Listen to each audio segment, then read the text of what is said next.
It's all about humanity. About humanity.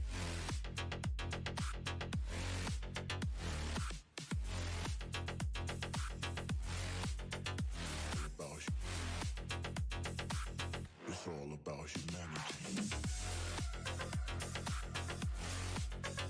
About humanity.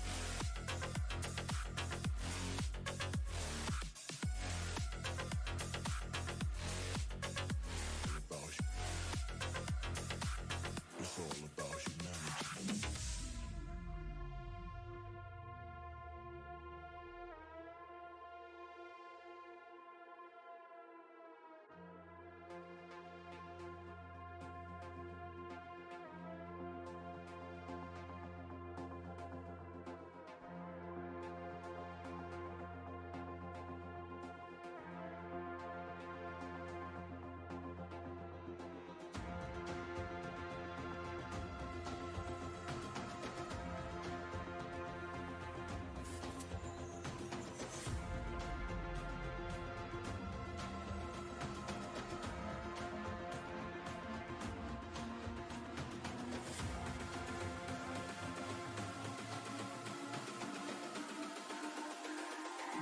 It's all about humanity.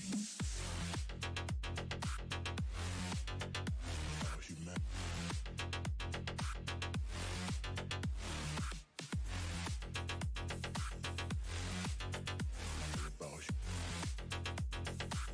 It's all about humanity.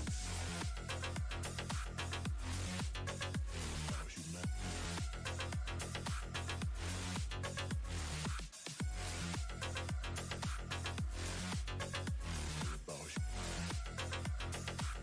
It's all about humanity.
If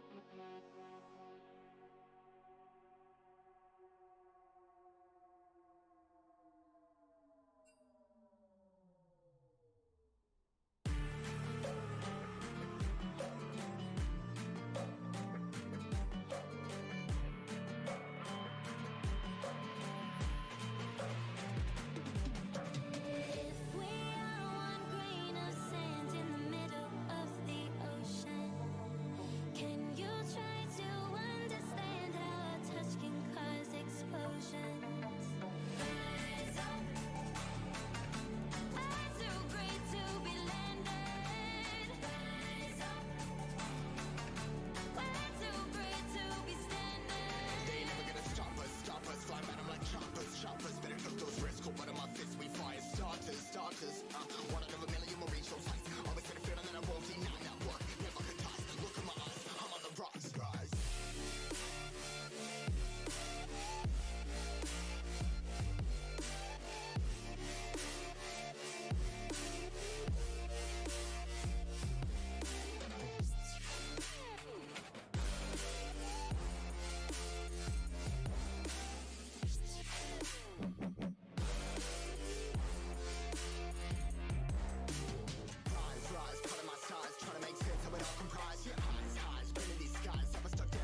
is a tragedy, I'm a beautiful disaster, a reckoning. You wonder how I got this way. You think I'm someone to be saved, someone to clean up and tame. Oh, some things never change, never change. Oh, you think I would look pretty on your arm once you cover up my bruises and battle scars, but it always ends the same.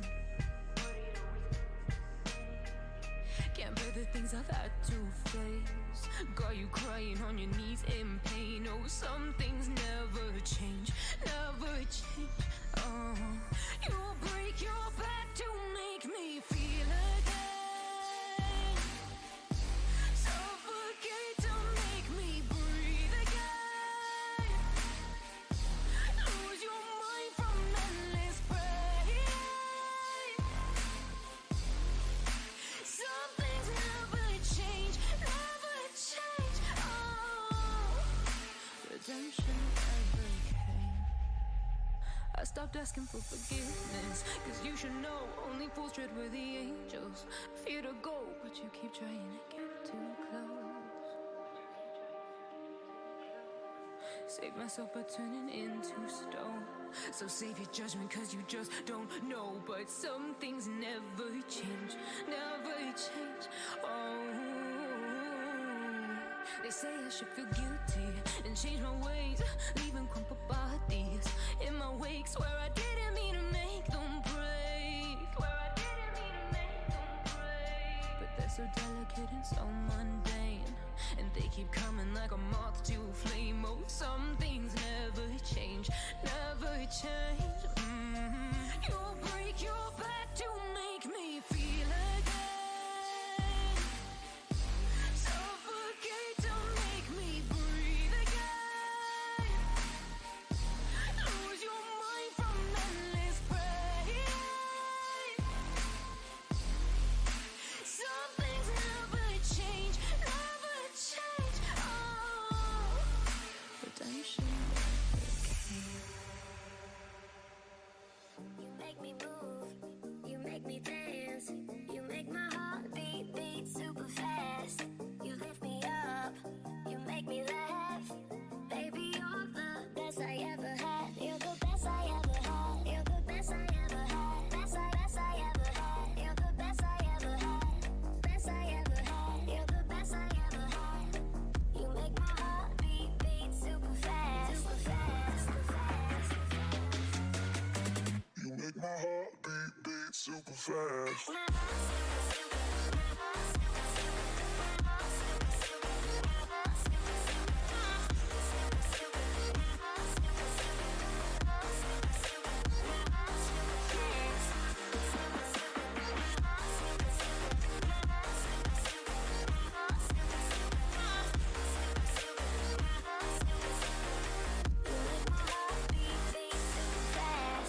What does love feel like?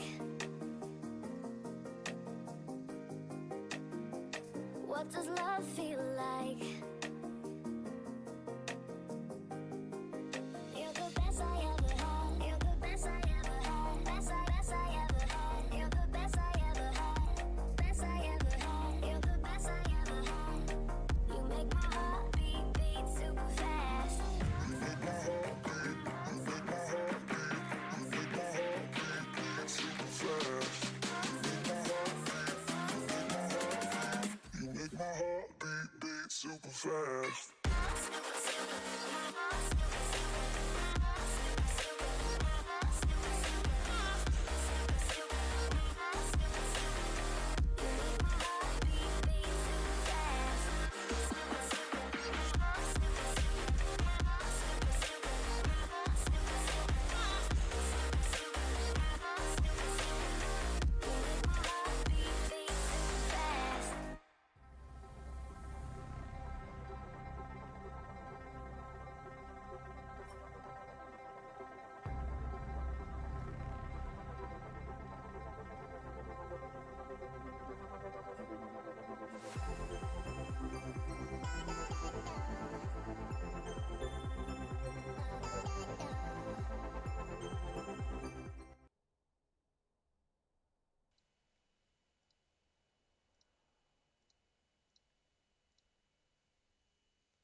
Hello, ladies and gentlemen, and welcome to the Open Tour Benelux second qualifier of the last 2 weeks. We have been looking at the Bastard Esports lineup, mainly watching their games, but today they finally got 2 wins and went through to the best out of 3 against the Blue Lagoon. And as always, I'm your caster for today, Serge Galaxy Van Hoe, and I'm uh, here with my co-caster, Leavin. Hello, Leavin.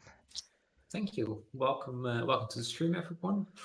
I'll be your color caster today, and yeah, I think we have an exciting matchup for us. Bastard Esports, after a disappointing week one, they switched out their ADC and they got a new coach, and they managed to win both games in the group stage, which was very exciting to see. So now they are, for the first time, in the knockouts, where they are facing off against the Blue Lagoon, who went 2-1 in their group stage, only losing to PSV Academy. Yeah, and the fun thing is, a lot of the players of Blue Lagoon are some personal friends of mine, so it's always fun to see a friend group unite in a competition like this, and seeing that Bastards finally finding their footing and getting some wins in today. Hopefully, they can extend their winning run and make this maybe a flawless 2-0, but we will see. The Blue Lagoon is also a very well established team, an orgless team, so to speak of, with no coaches. But that brings me to the following thing. We will announce the players. On the blue side will Bastards Esports be playing, and in the top lane that's always bot div. In the jungle, follow your god. In the mid lane, GB Dutch owns. In the bot lane, it's alone together with Hookah the support. And for the Blue Lagoon, in the top lane, it will be Pap Fiapi. In the jungle, Kabouterfap. In the mid lane, Mihir. In the bot lane, GM Smeagol together with support Kron. So yeah, Levin, what do you think about these two lineups, and what do you think they are gonna do today in this best of three? Well, if I have to be honest, I haven't really watched any of the games from the side of the Blue Lagoon, so I don't really have much to say about them. But I have watched all the games from Bastard Esports, and what really stood out to me is they really like to fight a lot, which is fun to watch. And they were also able to both their games through it. Of course, first game was a bit of a clown fiesta, but they managed to win it in the end, and the second game as well. Good show by them so far. Yeah, and the one thing that cause you obviously followed the Bastard games as well. The one thing that I wanted to talk about is follow your gut on the Graves in the last game. Was very insane, and maybe you could talk about a bit more of the technical aspects, why he got such a snowball in that game.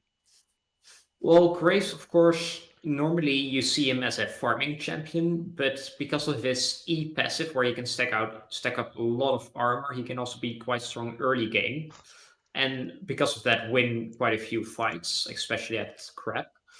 Um, which then, especially if you get a couple kills in early game, you scale really well because of your insane burst potential, and yeah, that's why Graves just can be a very strong champion if used well. Well, I just got through that the draft already started, so we'll just wait until they start the League of Legends draft. I'm not gonna start up the draft mid our talking about the game. But I think that it's very true what you said. Like Graves, very strong champion, especially if he gets going. But still, it's nice to see that Bastards is finally finding who they are. Dutch owns on the Yone, also very nice game from him. Unlucky from that first blood that he got against him, but still he kept going and kept fighting with the team. And Hookah, I wanted to talk about the support too. Hookah, who has been playing Rel and has played Galio today. I thought his tank support games are better than the games that he showed last week on the Trash, and I think he only played Trash last week, if I recall good. But I think that Hookah really shows that he worked a lot this week on his gameplay and his roaming style and the team fights that are going for Bastard Esports. I think that the team finally is starting to feel like a team instead of like a solo queue team who just has like one or two carries who have a lot of kills and the rest just walks around with like a chicken, a headless chicken. So it's nice to see that the team is evolving. But because you don't know that much about Blue Lagoon, I'll go over Blue Lagoon very quickly. Blue Yeah. Lagoon has a very team fight based style. Pop Fiappy, former known as Pop Flop, was a master top laner last season, a very good top laner, a good solo player as well. Kabotafop is a very long time player, has been playing this game such a long time, I don't even know when he started. But he's finally making a comeback now with the Open Tour. Last year didn't go so well for these guys. Mihir, also a very good mid laner. I think a lot of people in the Benelux know Mihir with his Victor plays. GM Smeagol, an AD carry who has missed his shot a lot. He's a very well established AD carry player. Currently Platinum 1 last season. I think his cap was Diamond 1. I don't recall very good. But the draft just started, but Kayron is also a very well established player. But now we can go over to the draft. So Leavin, do your thing. Yeah, well, we already looked at the draft because they used the pro draft, but I will just go over it again then. The first ban was a Camille. Camille, one of the stronger top laners at the moment, just because of her insane scaling and also her target access. Then, of course, red side ban Olaf and Pantheon, like both very strong junglers and are most of the time first picked as well, so that's why they are probably banned. Yeah, and I think it's also smart that you always see the same ban against. Follow your gut. It's always the Olaf. He never gets to play it. And like I said last week on the cast together with Bompa Caps, you just have to ban out the OTPs, man. If you don't ban out the OTPs, people are gonna play way more confident. People are gonna have a way easier time to get through the game. So if you just can ban the obvious stuff that everybody plays, then your game is gonna look way nicer, and I think the Gragas pickup is gonna be working amazing for Bastard Esports. Yeah, of course. Like we've seen Gragas appear in the past 2 weeks a lot in pro play. Most of the time as a top laner, sometimes it's also flexed to jungle or even support. But what makes him really strong right now, and like 3 patches ago, his passive was buffed, that his cooldown was a lot lower, and the sustain percentage was higher, which made him, in lane at least, very strong and like hard to punish. Which also means that, for example, a champion like Renekton, which Gragas is most of the time picked into, can't really do much as a lane bully because Gragas will just heal everything back up. Yeah, and what's also interesting to see now that the players are just picking for themselves, it will be definitely a Gragas top lane and a Lucian mid lane. So we saw a glimpse of the draft earlier on Draft LoL. They will be playing the Galio Seraphine again on the bot lane. I think it's a good thing to play for Bastard Esports. It looked pretty good. They had a nice footing in that bot lane. It went a bit slow because of the misfortune damage together with the Galio hooks, but maybe this is gonna change it. Leona has been picked up for Blue Lagoon, so we shall see what Blue Lagoon will do with these two champions. It will be the misfortune and the Leona in the bot lane, but it's alone back on that Seraphine. I think that's a wise choice for Bastards. Yeah, of course, Misfortune, Leona, it's a very strong lane together because of their ultimates. They can very easily layer CC and have a lot of damage. But Seraphine Galio is also a good lane together because they can just heal most of the things back up and have a lot of peel for themselves. Which means that even though the engage with Sejuani and Leona is quite strong, if Galio stands a bit in the front and just taunts up all the follow-up engage, then the re-engage with, for example, Hecarim, Gragas, and Seraphine ult has a large amount of CC, which means they can buy a lot of time, for example, for Lucian to deal a lot of damage. Yeah, and I'm also very excited to see the Lucian from Dutch Owns. We've seen Dutch Owns play very aggressively with all the champions he's been getting. Now against Mihir, a very much more established mid laner in the Benelux scene. It's gonna test Dutch Owns, and we will have finally a nice look at how Dutch Owns will keep himself in lane against a player of the caliber like Mihir. And probably, if I would see a strategy in the sides of Bastards, it's gonna be play around Dutch Owns again. Same actually for Blue Lagoon. Maybe they could set up something more with the Renekton damage. Maybe they will camp the bot lane, because Misfortune is also a very good champion. But I don't know, we shall see. And I think the Gragas ultis is something we have to look forward to, because that casket can do a lot of damage in team fights. Yeah, like the Gragas ult, it's actually quite long range as well. So it can, for example, if Leona engages, Gragas can always throw down the ultimate and sort of throw the rest of the team away, which then makes sure that Leona is all by herself in the middle of the enemy team. Which, I mean, Leona is tanky, but not that tanky, so will probably get killed. But it can also, Gragas ult can be used to, for example, cancel the Misfortune ult, or if Renekton goes too far up, knock him somewhere else. It's a very useful ultimate that can be used in many different ways as well. Yeah, I think the most draft that we have seen today is just play around the mid side for Bastards, but I think that with the comp they have right now, with the Seraphine, Galio bot lane, now with the Gragas, the Hecarim reappearing now for Follow Your Gut instead of the Graves, I think it's a great iteration. Lucian is gonna do a lot of work, gonna kite a lot of damage, probably easy with the dash. I don't know if you build Gale Force on Lucian, but give him a double dash and he's more broken than ever. So I think Bastards has a pretty good setup, and I think Blue Lagoon's setup is also very nice. I think it's gonna be a very even game. Yeah, I think both teams just really want to look first to scale with their mid laners and bot laners, and then like around 20-minute mark, both teams will be quite strong, and then they will start looking for fights.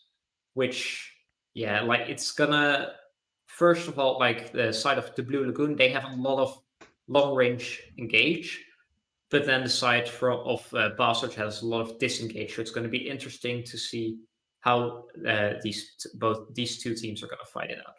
Yeah, and again, I really like the Galio pickup for Bastards just because of that disengage that they already have, and then the Galio to be able to re-engage a full team fight. The Hecarim actually can re-engage a full team fight. The Gragas casket can start a whole team fight. So there are so many things that both of these teams have to start and stop a team fight. It's insane, and I think the late game is gonna look amazing. Yeah, definitely. Like we've seen it multiple times in pro play over the years. That Corki late game damage is one of the craziest things in the game. That's mainly also because of his magic damage crits, which is quite difficult to itemize against. I do think though that the side of Bastard they fall slightly in the late game because assume Seraphine will be going for the Moonstaff build, which doesn't add a lot of damage, and Lucian, because of his low range, is easily countered in late game team fights. Yeah, I think you're right. As we're now loading into the game, I think it's safe to say that we are ready for a nice best out of three with Bastard Esports versus the Blue Lagoon. The old players versus the newer players, the up and coming players. We will see who will persevere. But we finally Yeah. have loaded into the game, and now we can go away from our beautiful faces, Leavin, and go further and start up what we want to see. We want to see a fun game. We want to see a lot of action. And of course, we want to see some beautiful League of Legends. Yes. I mean, if we, before anything really starts in game, because usually teams don't really do anything in the early game and just stand inside their own jungle, Yep. we can talk a bit about the summoner choices. We see that most players have the same summoners, or like what you expect, but Galio takes an Exhaust instead of an Ignite. It's probably because they don't really want to look for early fights and use the Ignite, but rather just skill into the late game and use the exhaustion, for example, Renekton. And then in the mid lane, we have an Ignite on Lucian versus an Exhaust on Corki, which means that Lucian will probably just be looking for early trades and maybe punish Mihir with that Ignite, while Mihir, you will be looking to use the Exhaust to stay alive against a hacker and diving on top of him. Yeah, it's just gonna be a very action-filled early game, I think. They're gonna look to scale, but I think both junglers really want their mid laners to shine early, so I think we will see a lot of ganks from both these junglers. And of course, you also have still that Renekton in the top lane, and together with that CC of Sejuani, it can be a perfect duo to do this. Both junglers start on the bottom side of the map. And the game has finally started as the first game here in the best out of 3 of the knockout stage in the Open Tour Benelux second qualifier. Yeah, I mean, both junglers starting bot side means that they will be looking to path towards top. It's probably the smarter idea because in top lane it's a bit easier to force fights, while bot lane both sides will mainly be looking to farm. So yeah, I think with the first couple fights we might see is around when the crabs spawn, which is in 1 minute. Yeah, the Dutch owns already making a lot of moves on the mid lane. Me here almost under half HP, uses a potion to get that health back, but Dutch owns really doesn't put a break on it. Always bot div has a bit of a level advantage, so goes for the engage on Pop Fiopi. And just a calm start, like you said, just waiting on the scuttle crabs to spawn in lane, and the bot lane of bastards trying to take a bit of control in this bot lane so they can help their jungler if needed for that bottom scuttle crab. Yes, of course. I mean, Seraphine, Galio, they have a lot of AoE attacks, but in the mid lane, ooh, Ignite is gonna be enough? It's gonna be enough. First blood for Dutch owns with a beautiful execution. No summoners used from me here though. No summoners for Dutch owns, but that doesn't matter. First blood on the Lucian solo 1v1. Well played by Dutch owns. Yeah, that also shows in the item choice. Here, going with the Cole does mean that in the early trades he really lacks damage, which got punished by Dutch owns to get that first blood. Yeah, very well played. Now we see a bit of a trader on the top lane. Pop Fiopi doesn't have the easiest time against the Gragas, but heals up a lot of damage with the double dashes, does some more. And now the trade has been made even, and Sejuani even makes an appearance on the top side. Will probably get spotted by that Scuttle Crab. And follow your gut, getting those 2 Scuttle Crabs will open a lot of the map here. Yeah, that's definitely a thing with Hecarim. He has a really fast jungle clear, and if he can get the 2 Scuttle Crabs, it can mean that he can get very far ahead early on in the game.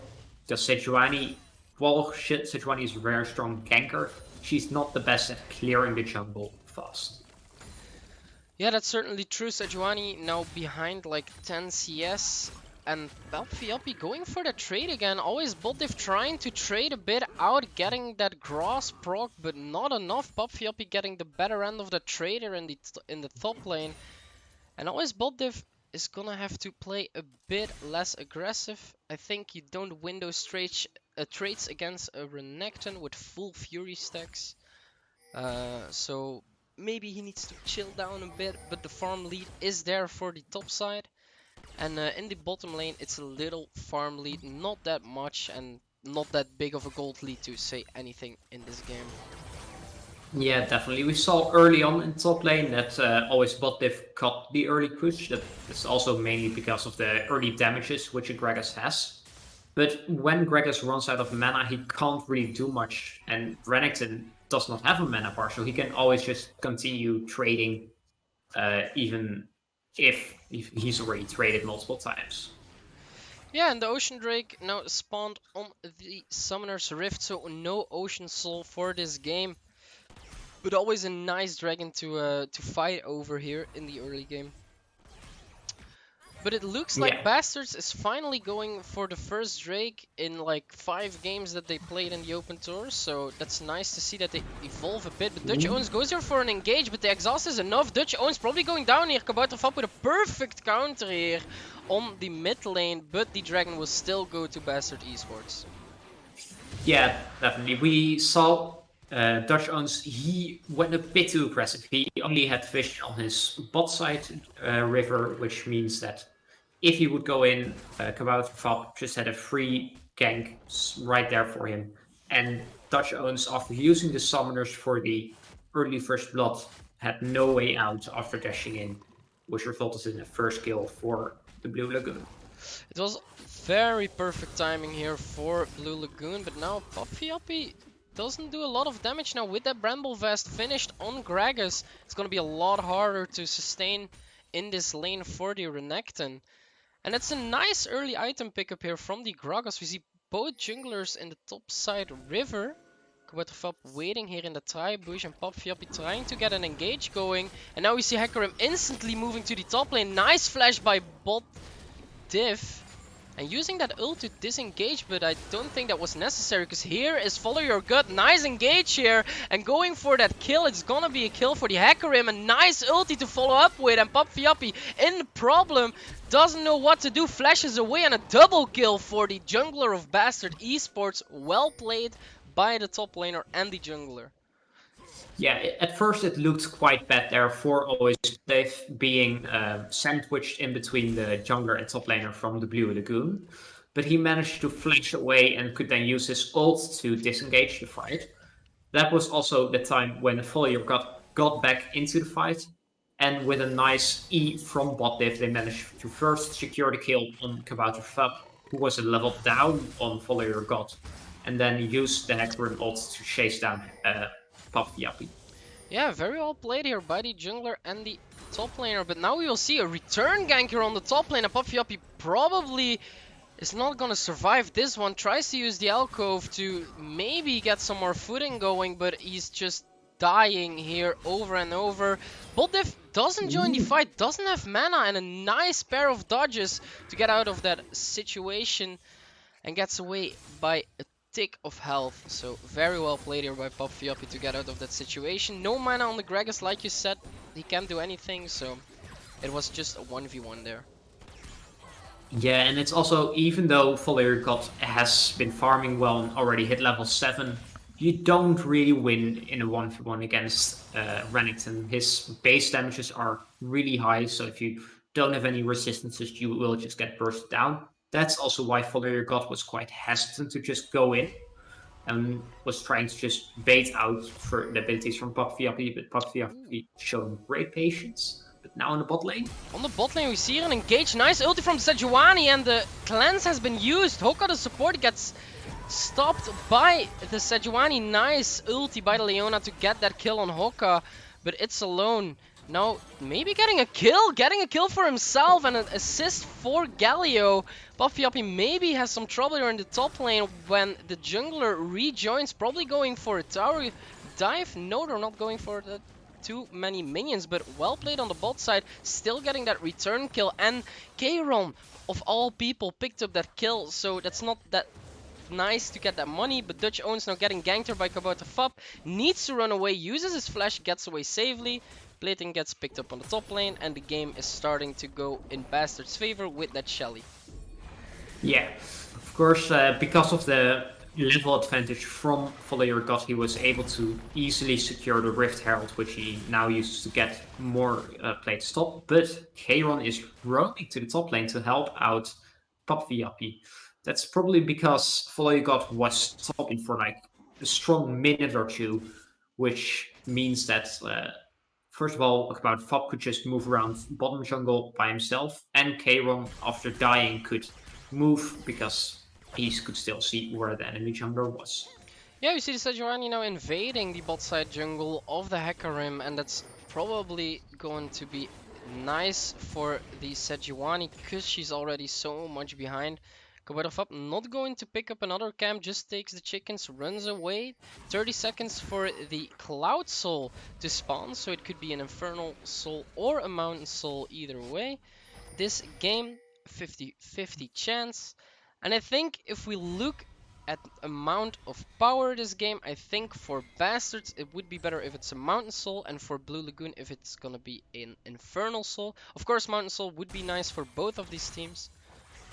But yeah, I think it's Yeah, just yeah, definitely. The side of the Blue Lagoon, they have quite a bit of long range poke with Misfortune and Corki, so they would be able to use the Infernal Soul quite well.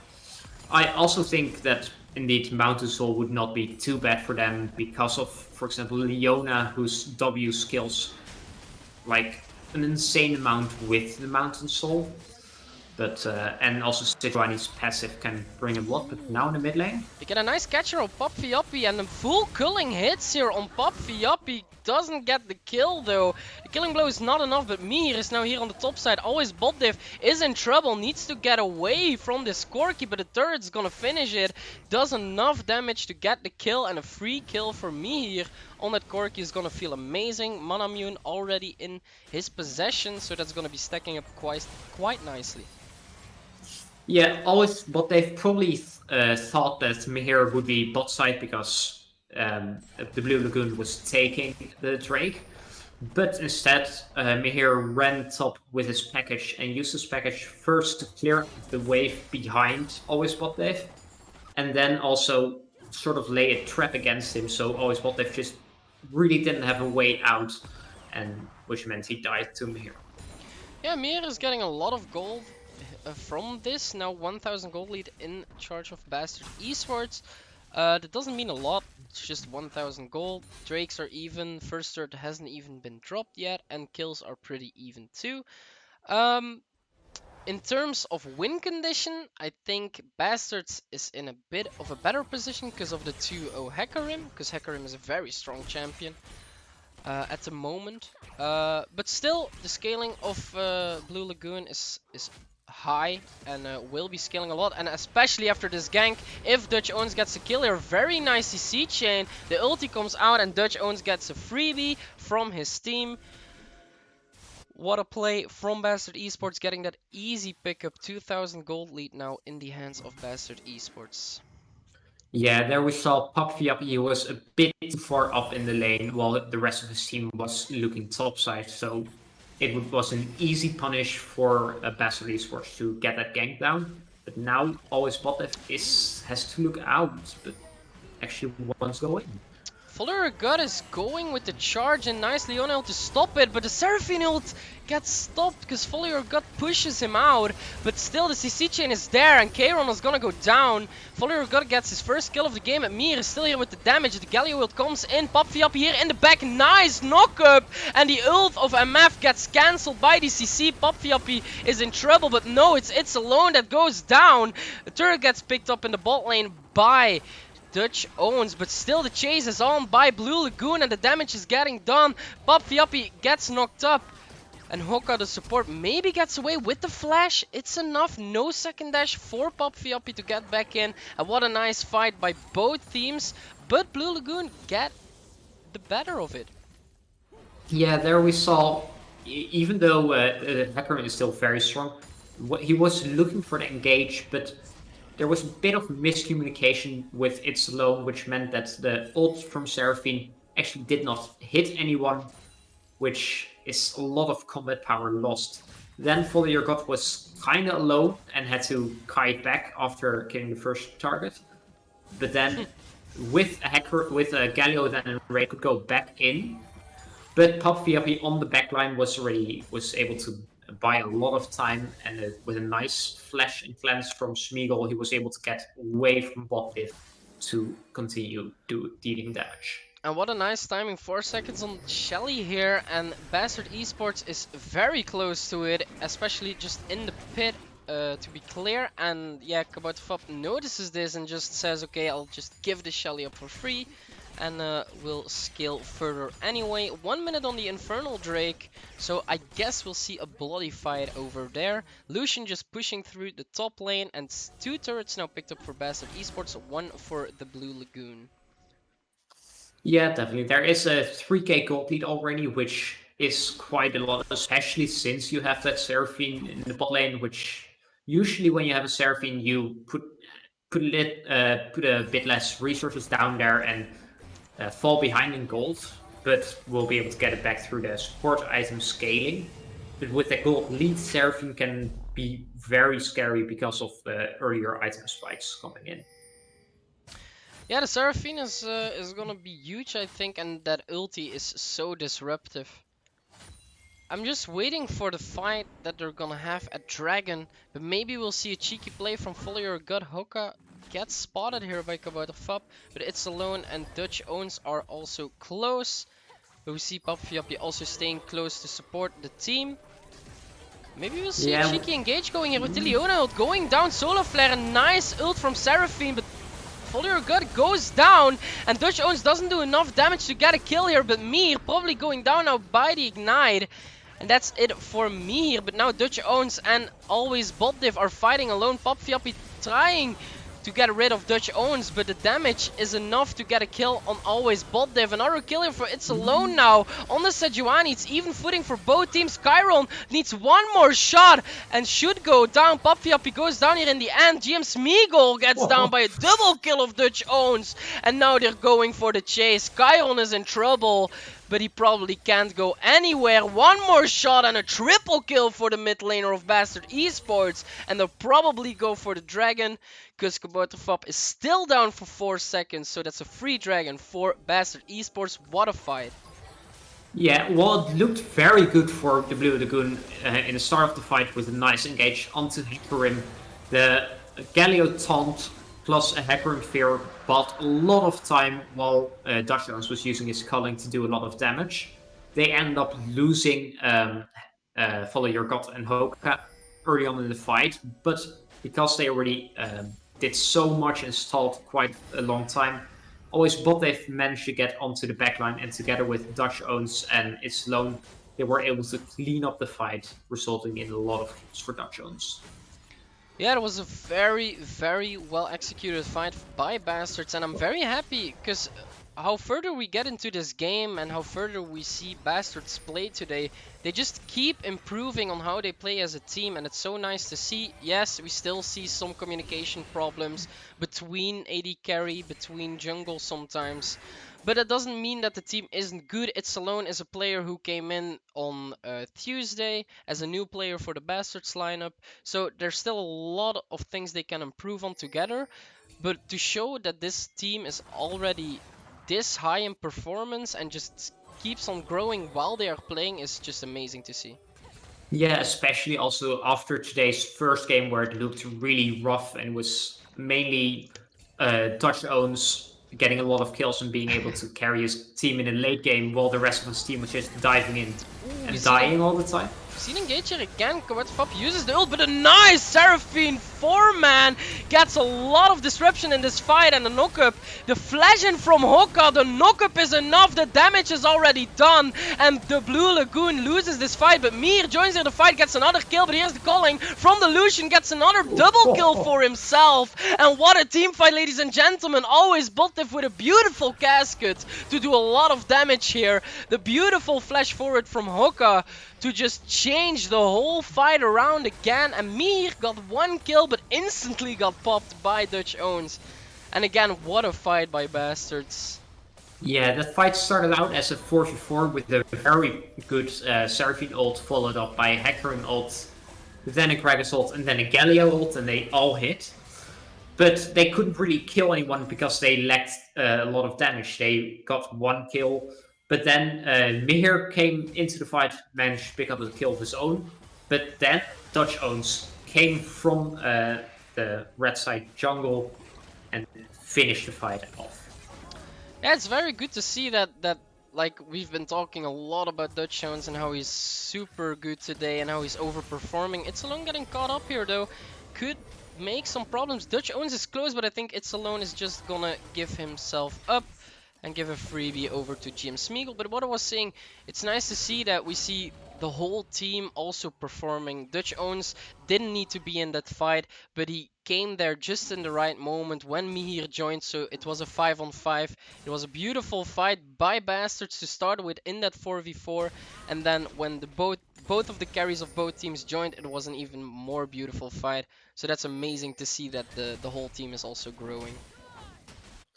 Yeah, definitely. They are looking a lot more coordinated with when they want to choose fights. In the first game, they just kept fighting whenever they felt like it. But now they are actually playing around taking down turrets or taking down drakes, and that way they are also snowballing the game quite effectively and are already at a 6K gold lead after 20 minutes. Yeah, maybe they could look here for a Baron dance, maybe trying to get some picks here and there.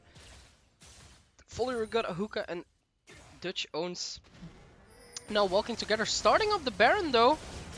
And I don't think... Get spotted out. Oh, they got spotted out by the blue ward and could start up a huge fight over here. Me here trying to get some poke in with those ultimate shots. And Dutch owns, together with Follower God, is taking this Baron very fast. TP in the back. Dropping, but the TP in the back here from Always Bot. Div starts probably a huge fight. Jim Smeagol in trouble. The knockup hits the Misfortune, and the first kill goes down. But the Baron is stolen by Kabarter Fap. A beautiful smite away, and Kabarter Fap is in trouble now. Follower God needs to get this kill to get an even footing back into this game, and probably will get this freebie. Uses the ult, and now it's 5-man strong, a 2-for-0 trade for Bastard Esports, but they lose the Baron though. Yeah, like if I was about to flop in this game, I would just open up all chat and type #worth here because the Baron, it will help a lot with defending waves and pushing waves. It does mean though that because they lost the fight, they will be unable to contest the third Drake for the side of Bastards. Yeah, it's very good timing for Bastards also, because after that fight, the Dragon still had 15 seconds left, so they just rushed to the Dragon, and as a 5-man squad just taking that over. Dutch owns trying to find maybe something on Pop Yappy.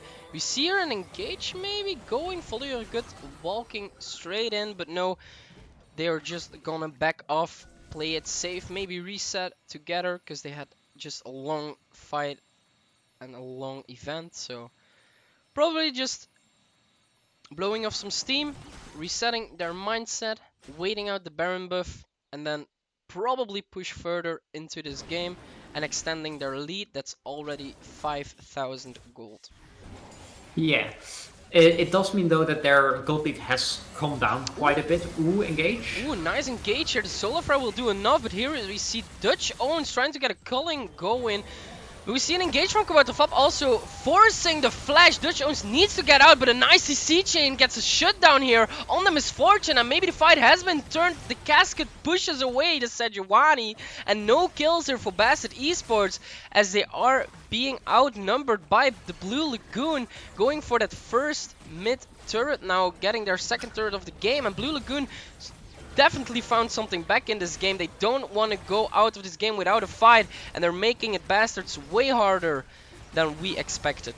Pop Viapi going in here, getting taunted up now by the Galio, but it's not enough. Second turret goes down, third turret for the Blue Lagoon.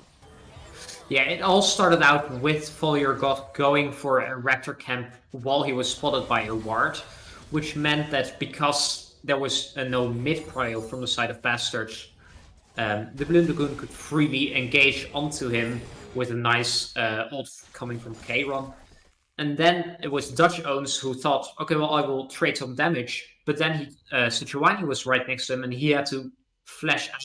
But again, a nice E from Kayron that time managed to keep it locked still in the ult from Smeagol, which resulted in 2 good kills from the Blue Lagoon and killing both damage dealers, which means they could freely push and get 2 more turrets. Yeah, James Mule getting a huge shutdown here on Dutch owns, gonna feel very nice. Picking up that Executioner Scalding is gonna be amazing for that anti-healing also. But now we see Follow Your Gut, it's alone, and Hoka invading the jungle here of the Blue Lagoon, getting the blue buff here for themselves.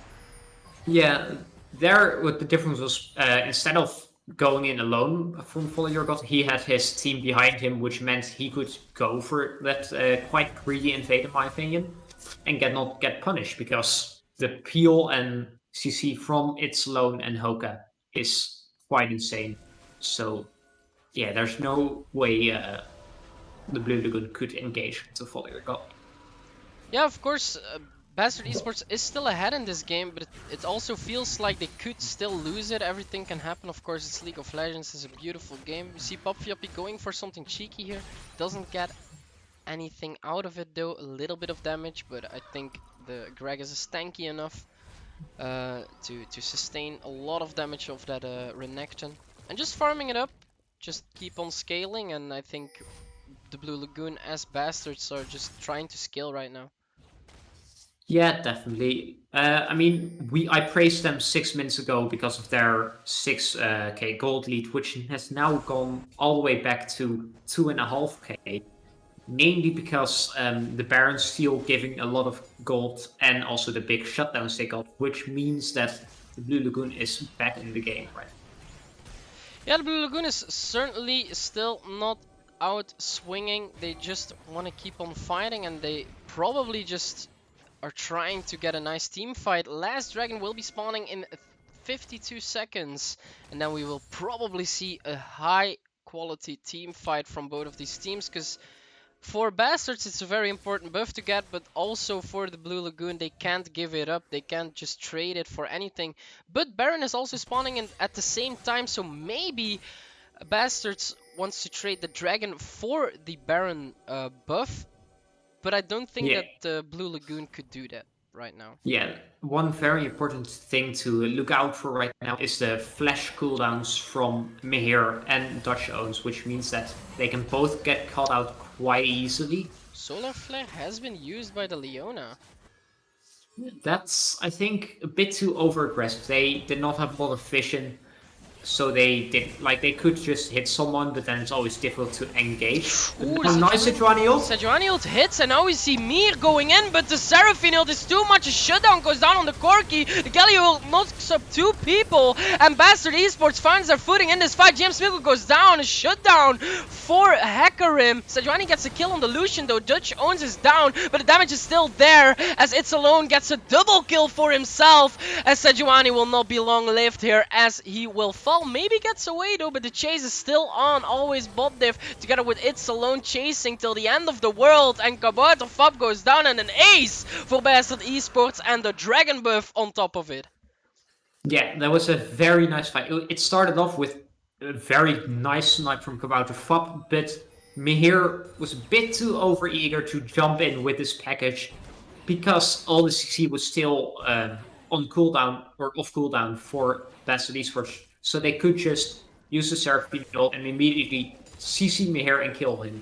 The Seraphine ult also hit other members, which means Hecarim could dive in, and then with a Galio ult on top, they could meant a lot of CC, and with a nice cast to get Smeagol back into the team fight as well, meant that it's basically fight over for the Blue Lagoon.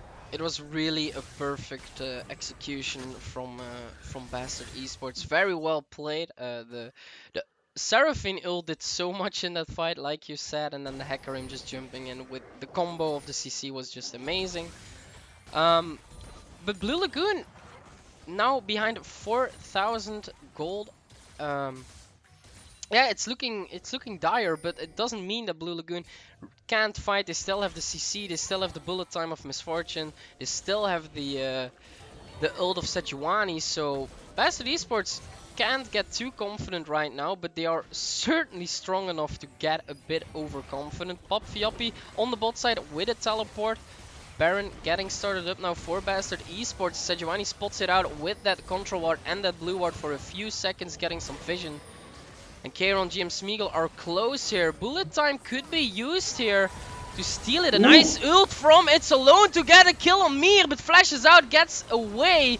The ult from Follow Your Gut is maybe a bit too overconfident, and Kabata Fab is just fighting with 3 members here in the backline. Kabata Fab in trouble now, probably getting picked off here. Bullet time over the wall, and a flash from Dutch Owens to get the triple kill for himself. And Dutch Owens is truly one of the better top bot mid laners here. And another kill probably going over to Bastards, a quadra kill for the Lucian.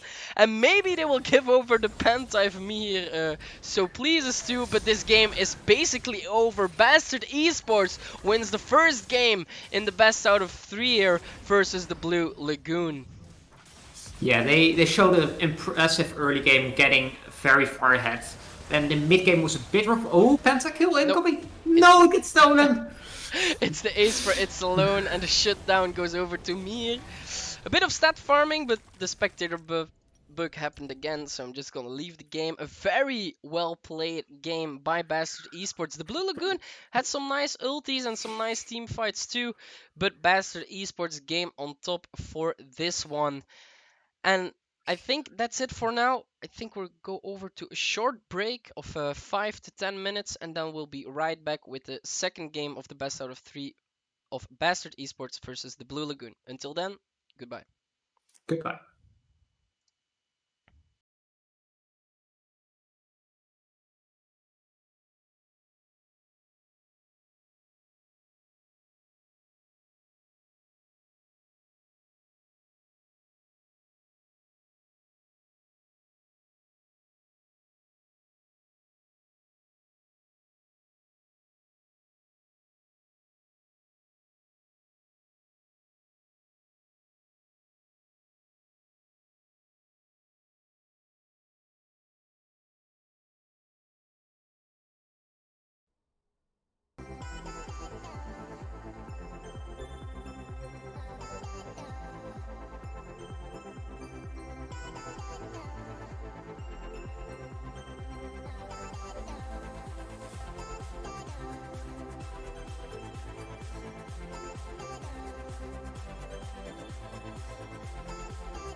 Hello, ladies and gentlemen, and welcome back to the second game between Bastard Esports and the Blue Lagoon. As always, I'm your caster for today, Serge Galaxy Vanu, and I'm joined here with my co-caster Leavin.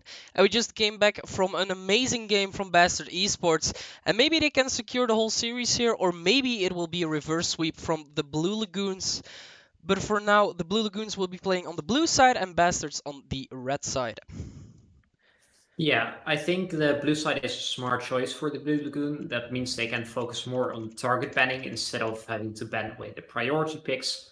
So they could, for example, take away the Hecarim or the Seraphine, which were a big problem in the first game. Yeah, and I think with that said, I think the draft can start. We have the link this time, so no problems with that for now. We're just waiting for both teams to get ready.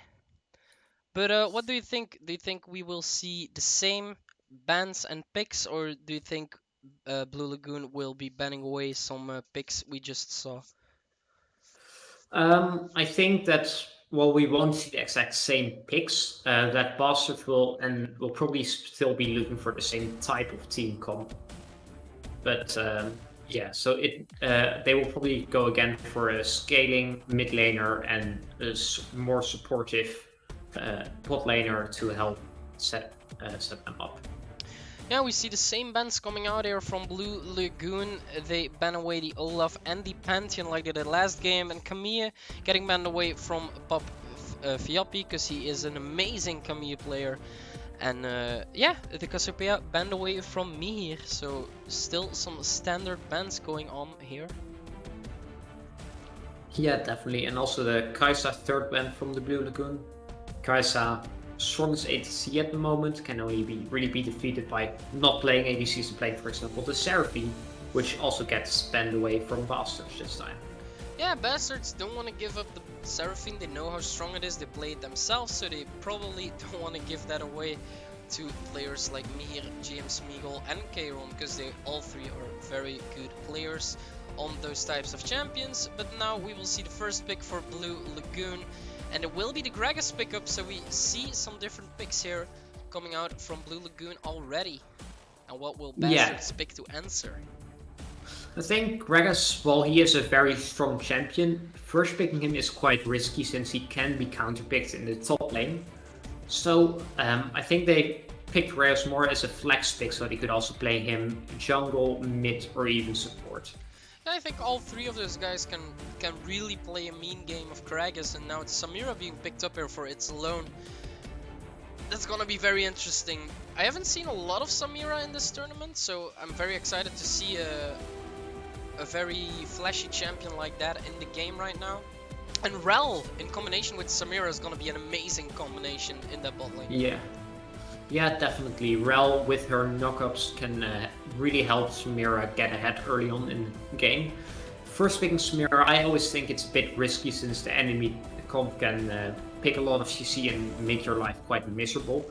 But I think why Samira is a good pick up here is because of her W, which can actually block the Gragas ult, which can be really huge in team fights.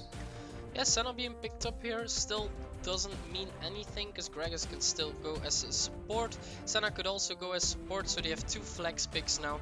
So I think Blue Lagoon will be looking here to pick up a jungler, or maybe the Maokai could go top or support, mainly on support lately, but it is possible. Yeah, it's definitely possible to flex. I think Maokai did get nerfed the previous patch, so his E was longer cooldown and costs more mana, which does mean he's a bit less of a lane bully, but can still be that late game monster throwing saplings and all the bushes everywhere. But he can also be quite good into Rel because of Maokai's Q. It can actually interrupt the jump from Rel and may just nullify the whole ability.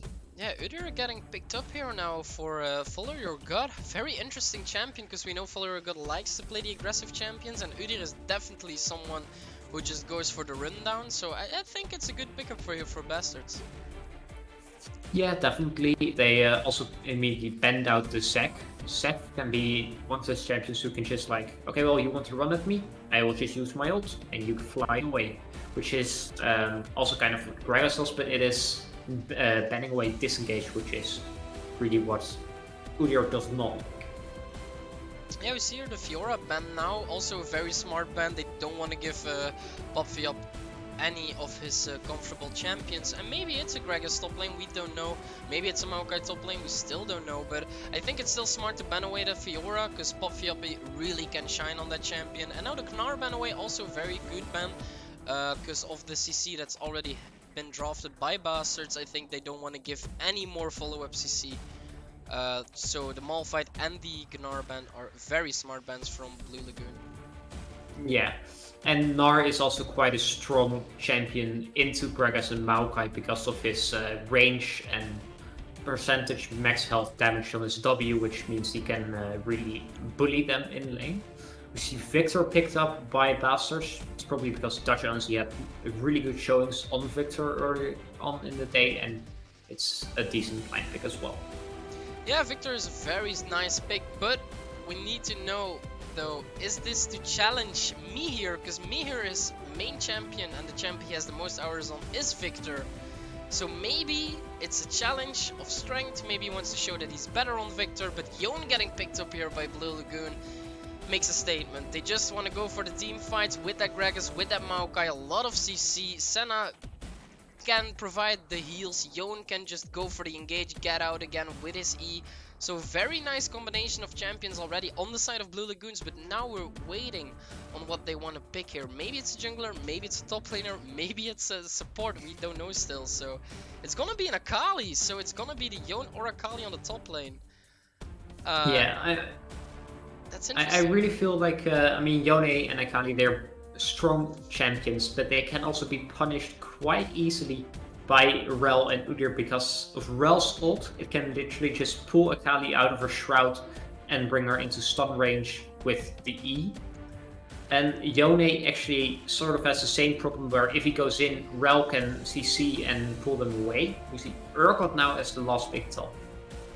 Yeah, I think Urgot is a very good pick for just the late game snipes with that execution that you have on that ultimate with the Urgot. I think Urgot really is good at sustaining his lane against any of these champions, especially with the bit of ranged auto attacks with those shotgun legs or kneecaps he has. I think Urgot is one of the better picks in this draft, and I think the only champion in my mind that could be better here on the top lane would be a Ornn to get those Ornn items, but still a very clean draft from Bastards. Yeah, I think with Urgot it means that they will start looking more for side lane, which they could do with because of the Victor being able to clear waves really easily and Urgot being so strong. But Urgot also with his, if he turns on his W for example, he doesn't have to click and try to click on Akali when she jumps in her shroud, but can just stand there, and whenever Akali reveals herself she immediately gets shot. Plus the extra follow-up CC with his E and ult can add a lot more pressure against the melee targets of Yone and Akali. And just the CC again that's being drafted again, now we see that the Yone will be played on the top lane by Popfiop. He likes to play those aggressive champions. I would have liked to seen him on either of the Akali or the Yone. So I think it's a better choice to get the Gragas in that jungle and the Maokai Senna on that bot lane side. So yeah, also a very nice draft by Blue Lagoon, just a lot of team fighting potential, but like you said, a lot of shutdown on the side of Bastards to stop the comp of Blue Lagoon, especially with that Urgot in the late game, especially with that Rel Samira combo. Like you said, I think they didn't draft enough CC, I think, for the Samira. Yeah, definitely. I mean, while Maokai can bring a lot of point and click CC with his W and Q and Gragas as his E, it's the reliability of that CC which is kind of difficult to get on because of how low range the Maokai W is. Samira can just stay in the backline, stack up her ult stacks, and then after Maokai uses W or Gragas uses E, she can jump in and just unleash hell on them. Yeah, and Samira also can dodge a lot of CC if the Maokai wants to E on Samira, and Samira has a good enough reaction time. She just jumps to one of her teammates, gets that Maokai in the middle of that team fight, in the middle of the whole team, and then the Maokai is just useless if he isn't tanky enough. So it's gonna be a harder game for Blue Lagoon, but not a very difficult game. I think it's just gonna be, like you said, a very situational fights. They have to pick situational fights, and they really have to think about when they can engage and when cooldowns are up, when no flashes are up, when I don't know if somebody picked clans, but if cleanses are up, like it's gonna be a very clusterfuck, if I may say, for Blue Lagoons to figure out when they can engage something. Because if we looked at the prior game to this game, it didn't look like Blue Lagoons really had a fighting ID or really had a plan to go into the games. So they should figure it out somehow, but I think it's gonna be a hard quest. Yeah, definitely. The one good thing about the draft from the Blue Lagoon, they if they could get ahead with their Akali or Yone, they will be able to take over the whole game because of how strong those champions can be. And Gragas, of course, in the jungle is a really strong early game jungler and can look for those ganks early on. And Senna, Maokai, while they could look for fights, they can also just play it really safe and just skill up, get a lot of stacks, and then when team fights happen, they could then rely on the damage from Akali, Yone, and Gragas to win those fights. What I really would like to see in this game is that Follow Your Gut just ignores the top and the mid lane and just keeps on camping bot lane, get that Samira ahead, maybe give some kills to Victor, helping him out, but I think the top lane just needs to stay in island for this game. I think Urgot can sustain himself very easily against a Yone, especially because Yone really doesn't have that much of gap closer, only his E and maybe his passive Q with the knockup. But I think the Urgot should be fine in the top lane here, and Udyr just needs to focus on the bottom side of the map. Yeah, definitely. Urgot is a very strong champion when playing against other melee champions because of his passive, especially also later on in the game when his passive cooldown goes down to like 3 seconds per shotgun arm. He can just walk around fights and just do pew pew pew pew pew and deal a lot of damage with it.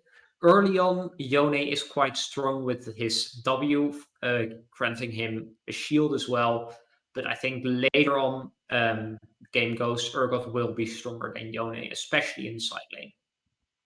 Yeah, and I don't know what you would build on Urgot at the moment with the new items. I don't know which item is gonna be I best for him. I have a friend who plays a lot of Urgot, and he usually goes Gore Drinker into a Ravenous Hydra, which gives a lot of healing and AoE damage, which can be really difficult to deal with in team fights. Yeah. But you can also go Titanic Hydra sometimes and go for a more bruiser tanky build, where you also get a lot of AoE damage in there.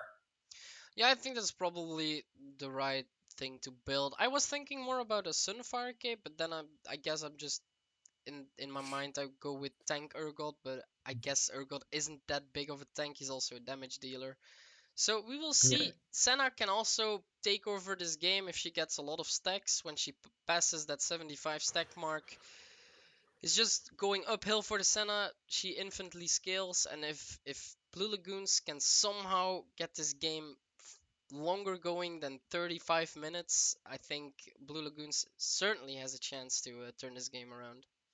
Yeah, definitely. It's also the longer the game goes, the more Sexton has, the longer range she gets, which can be a really big factor, especially because everyone on the side of Passage, with an exception of Victor, is quite low ranged. So Senna can have quite a fun time later on in the game. Yeah, it's just gonna be the combination of CC and getting rid of the Senna in time and getting rid of the Akali, but it doesn't matter because we're now loading into the game and we will see what will happen because we finally are starting to see what Bastards really is made of, and it's looking amazing so far. So let's see if we can load fast into this game. All the champions are loading onto Summoner's Rift. And probably both teams will just go for the same old Yumu wall. I see a ping going out. Maybe they will finally go for an invade, but I don't think Yeah, so. both teams do have the capacity to invade with their early game CC, But in my opinion, invading is always quite risky because if you lose the invade, then you will lose quite a lot of gold, and it can give the snowball advantage away to the enemy team. But we're seeing a 3-man stack in the pixel bush. Yeah, and Sana just staying very safe. James Mingle knows, so he shouldn't just walk forward here because Rel can just instantly engage up on your face with that W jump. So I think James Mingle just staying at that ward is gonna be the smartest. Follow your gut, also just moving back now. And Gayron is pretty deep, not that deep, but gathers Yeah, some information maybe. yeah, that's the thing Maokai players usually do. They start E and then walk up to that bush, and then they can throw their saplings in either the tri bush or the side bush next to the jungle entrance, which can result in some early poke, which makes the lane quite a bit easier. Yeah, it's just yeah, we just have to see. Now both junglers starting on the bottom side of the jungle again. So like we said last game, or like you said last game, probably going to the top side, getting a fight during the scuttle crabs. But it's all in a matter of time because all the players are now starting to farm and trying to get as strong as possible, as fast as possible. So just Yeah, a little boring early game, like always.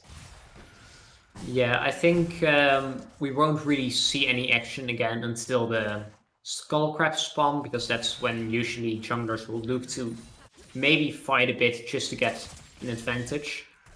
Ooh, yeah, Dutch Owns has a lot more damage than the Caliph in the early game, as we could see. Could hit level 2 first and gets a bit of poke down. Top lane, the advantage early game for now is for Urgot, because of I mean like the first 3-4 levels Urgot will win. Then I think like when Yone gets his first item, he will start winning again. But then after Urgot gets 2 or 3 items, then we'll go back to Urgot. So it's going to be an interesting lane to watch. Yeah, it's always very interesting to watch the Urgot lane. I think it's fun to see how a champion can evolve over time in a game. Buffalo going for a bit of a trade here, trying to get something out of it, get some nice damage on the Urgot. Like I was saying, Urgot is such a versatile champion. Like early game goes fine, you can just farm, but when your lane opponent gets an item or two, or just one item on you, it's gonna be a bit more difficult until you get your two core items, and then it's gonna turn back into your favor. So that's always interesting to see. But now we see Follow Good getting the Scuttle Crab on the top side of the map. Doesn't get spotted by any wards because all the wards on the top side of the map are from Bastard Esports. We see an engage here from It's Alone. No stun here for the Rel, but tries to go in for the Maokai. Gets here the magnetic stun now. And Hoka taking a bit of damage, gets some souls ripped out of her, but for the rest, still a nice trade. But Kabadofab gets spotted here on the ward, clears it with his lance. And still a nice little skirmish on the bot lane.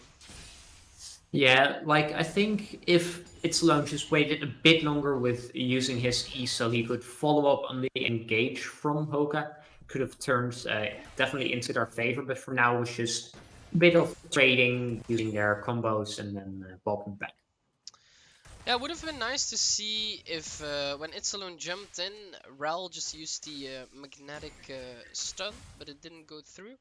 And it took a bit longer to get anything out of it. Now they can use that to get a nice combo, double knock up here from GM Smeagol and onto Chiron, and it's not gonna be enough. The heal is gonna do enough of the work. No sums on the bot lane for the Blue Lagoon, and a nicely played fight here by It's Alone and Hoka.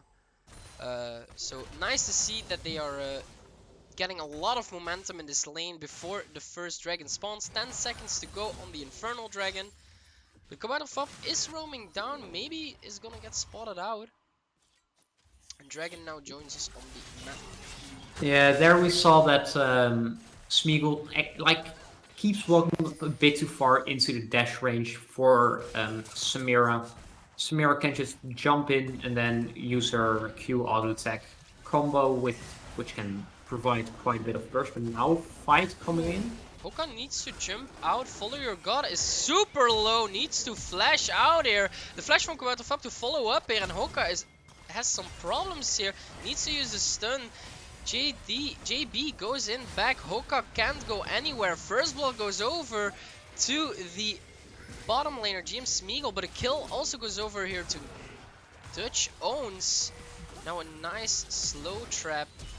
Maybe can mean the difference, but Dutch Owns in a lot of trouble and gets killed by me here. So 2 kills go over to the Blue Lagoon and 1 kill for Bastard Esports.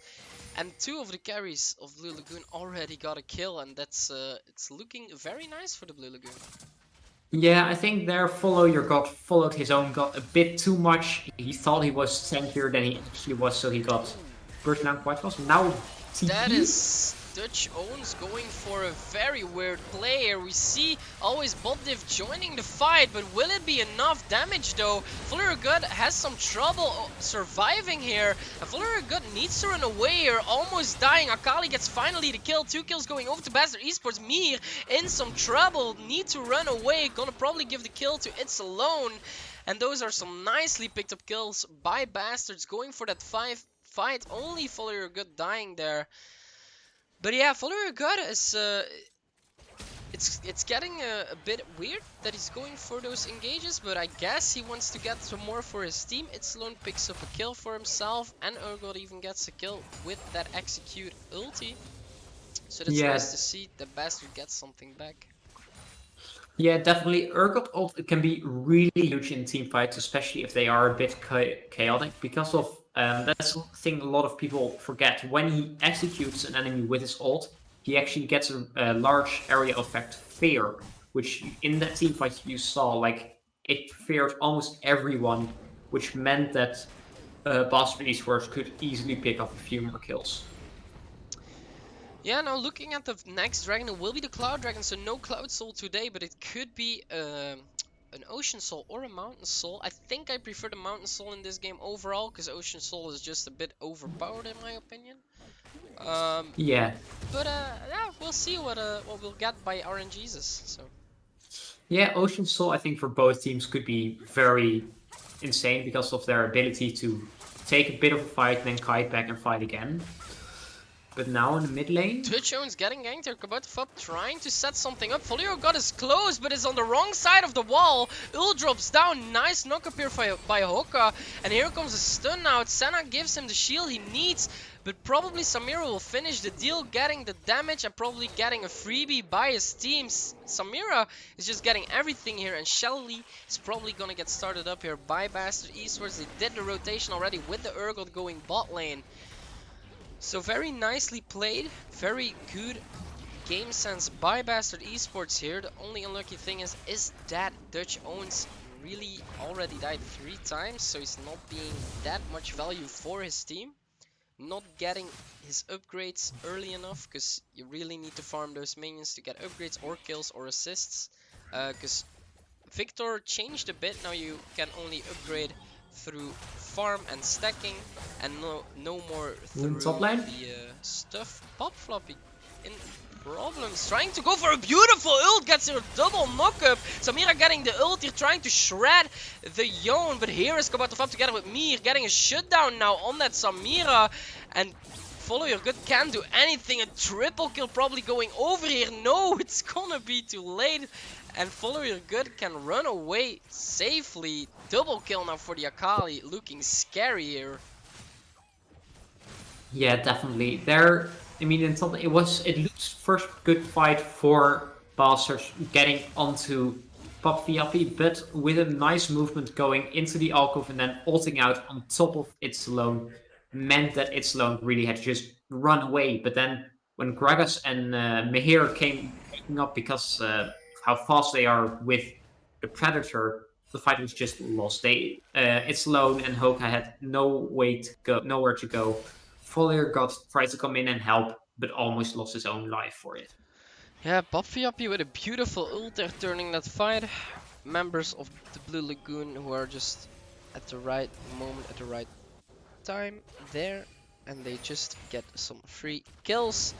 And yeah, Valir Good was very lucky that Blue Lagoon wanted to give the kill to me here, because otherwise he would have died also.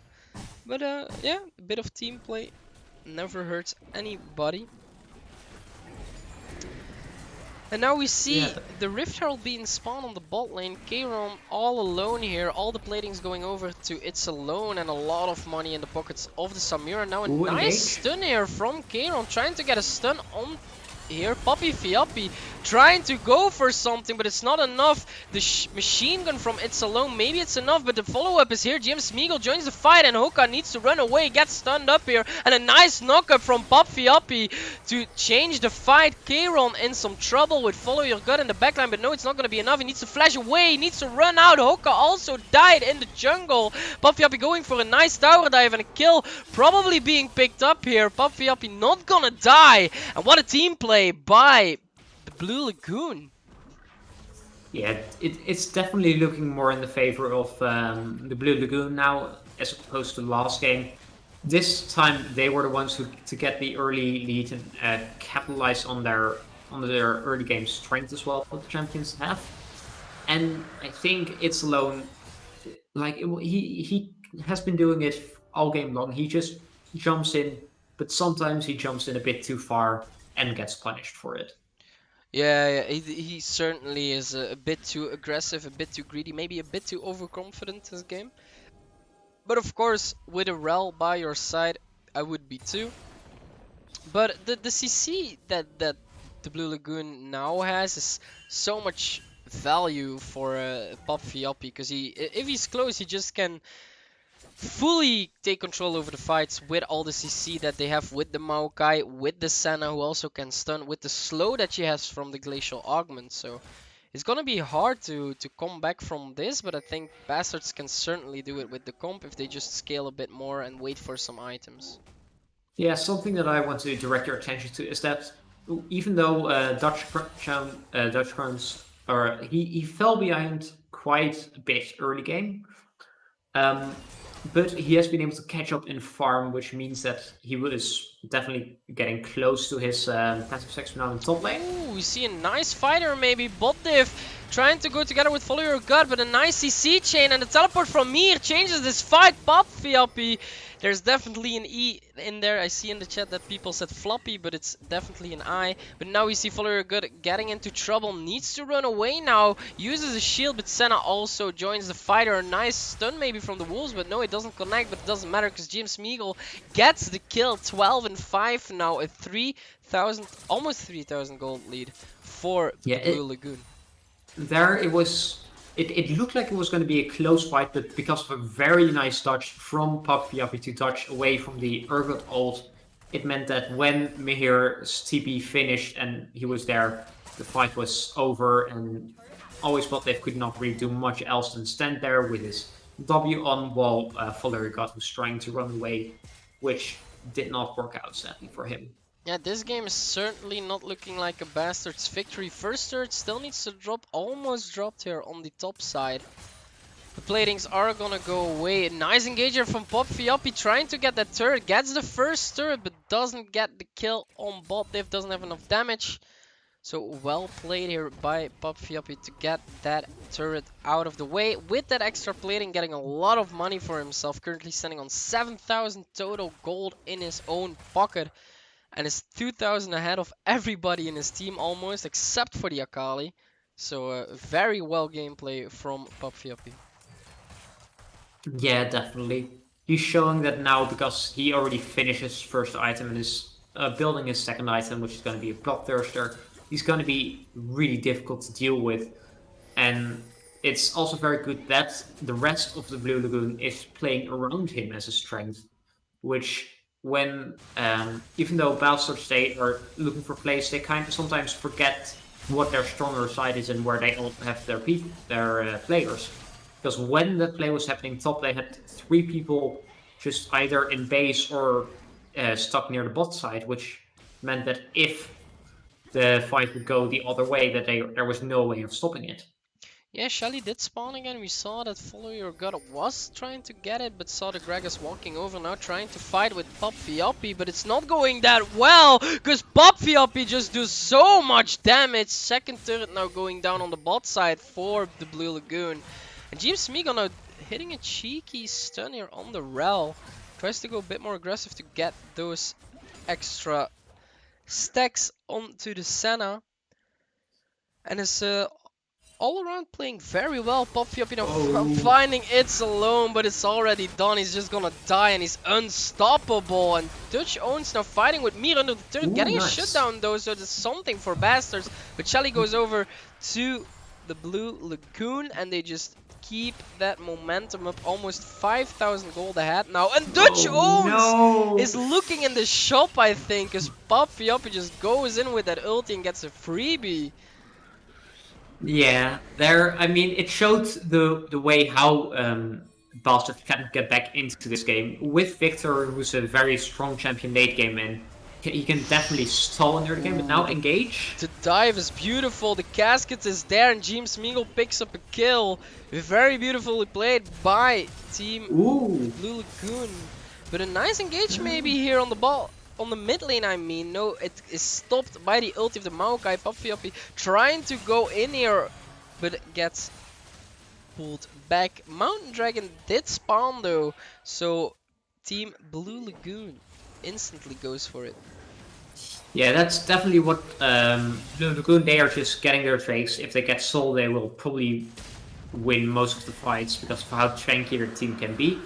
But that's also what Bastard has been doing. They have been trying to look for picks with Rel, who is a very strong engaged champion, and try to get gold into the hands of Dutch Owns or It's Alone, and try to climb back into the game that way. Yeah, this is a very different game that we see from Bastards as from the Blue Lagoon, because they are playing way more confident this game. I think that Pop Floppy, I will call him Pop Floppy then, is very confident on the Yone pick, and I think it shows in this game. 606 now, 650 gold shutdown worthy. And yeah, Follow Your Gut is just not doing it this game. 0-5 on the Udyr and is basically useless to his team right now. Yeah, like if you look at the gold, it shows that he is 2.5k gold ahead of anyone else in the game, which is almost a full item, which makes him just so very strong right now. On the other side, in the bot lane, the gold is still quite even. In the mid lane, there is an 800 gold lead for Akali. And then the other big difference is in the jungle, where Kabouter Fop has a 1.5k gold lead over Follow Your God. Oh, they're trying to go for maybe an engage. The ulti has already been used by Yone, but the damage is so much. The flash has to come out from Bob Diff, and it's not going well because the flash already been used by Follow Your Gut. Needs to run away, and now they're trying to go for a 3-man here on the bot lane. But with an Urgot on quarter HP, it's not going to be enough. Pop Floppy needs to get out of here. The teleport already came through. Shutdown now goes over to the Samira. Mir also joins the fight. Can definitely do some damage here. Flash comes out from It's Alone. And he needs to get something back here. It's Alone trying to get something with Hoka. But now turns around to the mid lane because that's being sieged. And a nice shutdown for the Samira though. But I don't think it's enough to pull back this game. 6,000 gold lead almost now for the team. And Follow Your God here with a nice engage. Double knock-up. Samira getting stuck here in those roots from Maokai. But Senna definitely not in a good position. Nice casket here from Kabatofab to push them back. But Mir getting a kill for himself and probably a double kill. And that's a double kill and a shutdown for Dutch Owns. Getting some money in his own pockets, and Bastard certainly bringing it back to a 4,000 gold lead. Yeah, that was really well done. The first play in the bot lane where they tried to get Pop Floppy was still a bit uncoordinated. Always bot diff went in before Follow Your God could follow up with the stun. But they managed to run away, and then It's Alone and Hoka came around as well, and they managed first to kill Yone. Then Mihir TP'd, but it was a bit too late, so they could immediately turn onto him, and Mihir has to use his own ult to run away. And then the Blue Lagoon thought, well, they sent 4 people bot, we can just push the mid turret. But they kind of forgot about the Urgot who had recalled from the earlier top bot play and managed to flank around them and result in even more kills for Bastard Esports. Very well executed play here. Hoka now walks over a wall, will get spotted here behind that wall that the Mountain Drake spawned. Now, if we look at the timers, Baron has spawned for over 27 seconds now and 1 minute and 20 seconds, but it's alone trying to go in very heavily. Pop Floppy tries to go back in. The damage is not enough. Gets executed by the Urgot, and now it's a 5-on-4 for Bastard Esports, and they're starting to know how to play the game. Just execute the Pop Flop Yone and you can win it easy peasy. But that doesn't mean that Mihir is not still in this game together with GM Smeagol. They still can do a lot here. Mihir now recalling because they really don't want to give up that dragon. But a nice engage with a super stun here. It's alone getting a pause apparently. Yeah, it looked like Bouterfop had a bit of a disconnection. He was standing still when he got engaged on. And that's also right before the pause, we saw a disconnect message. So I think that was the play, but I don't think we can really do much about it. Like in the LCS, they can revert back some plays, but I don't think we don't have that technology. So yeah, unlucky we do not have that. That's very unfortunate, but the Gragas will fall here. It's unfortunate that we don't have the tools that the LCS and LEC have with the chrono break, run it back, whatever you want to call it, but we'll just have to settle for the Benelux, Benelux style games. Come on, to pop in the chat brings out a sad smiley, because he definitely is gonna die. It's alone picking up that one, gonna be very happy, and Bastard Esports really getting the momentum back in this game. Yeah, definitely. They really like it. Also shows the power of Udyr now that he has finished his first item. He can keep running at the team of Blue Lagoon and stun their targets. And then with the follow-up CC from Victor and Urgot, they can burst keep Pop Floppy CC'd and burst him down without him being able to lifesteal all his HP back. But what I now want to see from Bastard Esports is to keep up that momentum, because one mistake could still mean that the game is not going to go your way. Dragon spawns and Bastard's not in a great position here. And Follower Gut is also very low. Hoka needs to get out of there, going very low as well. James Smeagol just firing away. Pop Floppy hasn't taken a single damage, but now maybe the damage will turn. The stun hits from GM Smeagol though, and a nice ult for Pop Floppy. Maybe it's gonna be enough, but it's alone getting that kill. And Mihir getting a kill for himself now. Udyr going down. It's a double kill on either side, and a nice casket to maybe change it up. Bot diff is just gonna go down. Hoka and Dutch owns just here together now, getting that kill for himself, but they're already on the dragon. They will get the dragon buff, and that's gonna be probably a huge opportunity for the Blue Lagoon to get something back for themselves, because they still have the Gragas with that smite up. Ooh, oh, he doesn't steal it, but Hookah tries to go in, but the damage isn't there, and Dutch Owens is probably gonna fall here too. The damage is already done, the Dragon Buff has been picked up, and the Blue Lagoon holds on strong with a 4,000 gold lead and still trying to bring it more up as it already is going. It was a very unfortunate fight, but Mihir really did good there to jump into that backline and get Follow Your Gut out of the way very early. Yeah, and also it now shows that Smeagol, he really stayed untouched in that fight because of the amount of peel from Maokai and Gragas. So he could just keep firing and keep, like, he was helping to, I think he killed 3 people that fight with only the help of Maokai, or Gragas, which was really huge. Probably gonna give up this Baron for free. I don't think you should fight this in the state you're at now. Follower Gut maybe trying to go, but Pop Floppy going over the wall, and It's Alone just goes down. And he steals it! He steals the Baron, and it's gonna be a miracle play. He gets not out, though double kill goes over to the Yone. But no Baron for the Blue Lagoon means that Bastards maybe can defend this. It's a 5-on-3 at the moment for the coming 18 seconds. Hoka. It kind of looks like the previous game now with the team swapped around. Yeah. Previous game, one team gets an advantage, other team starts winning fights, other team steals Baron, but who will win it in the end? Yeah, no turrets yet though for Bastard Esports. Looking very bad for Bastard Esports. But now Dutch Owns trying to get a kill here on Mir, gets it very easily. Kabouter Fop now is the second target, but Pop Floppy already joins the fight, and Hoka is in trouble. Doesn't know what to do here in the middle of nowhere. And now always Bot Div tries to go in, tries to get that kill on Pop Floppy. Doesn't go for the smite, but the shutdown goes over to Samira, and now Follow Your Gut is trying to go for the chase. Gets exhausted, but still keeps on going. The nice casket from Kabouter Fop tries to disengage her, but Follow Your Gut, you can't stop Udyr when he's running in that bear form, just going insane.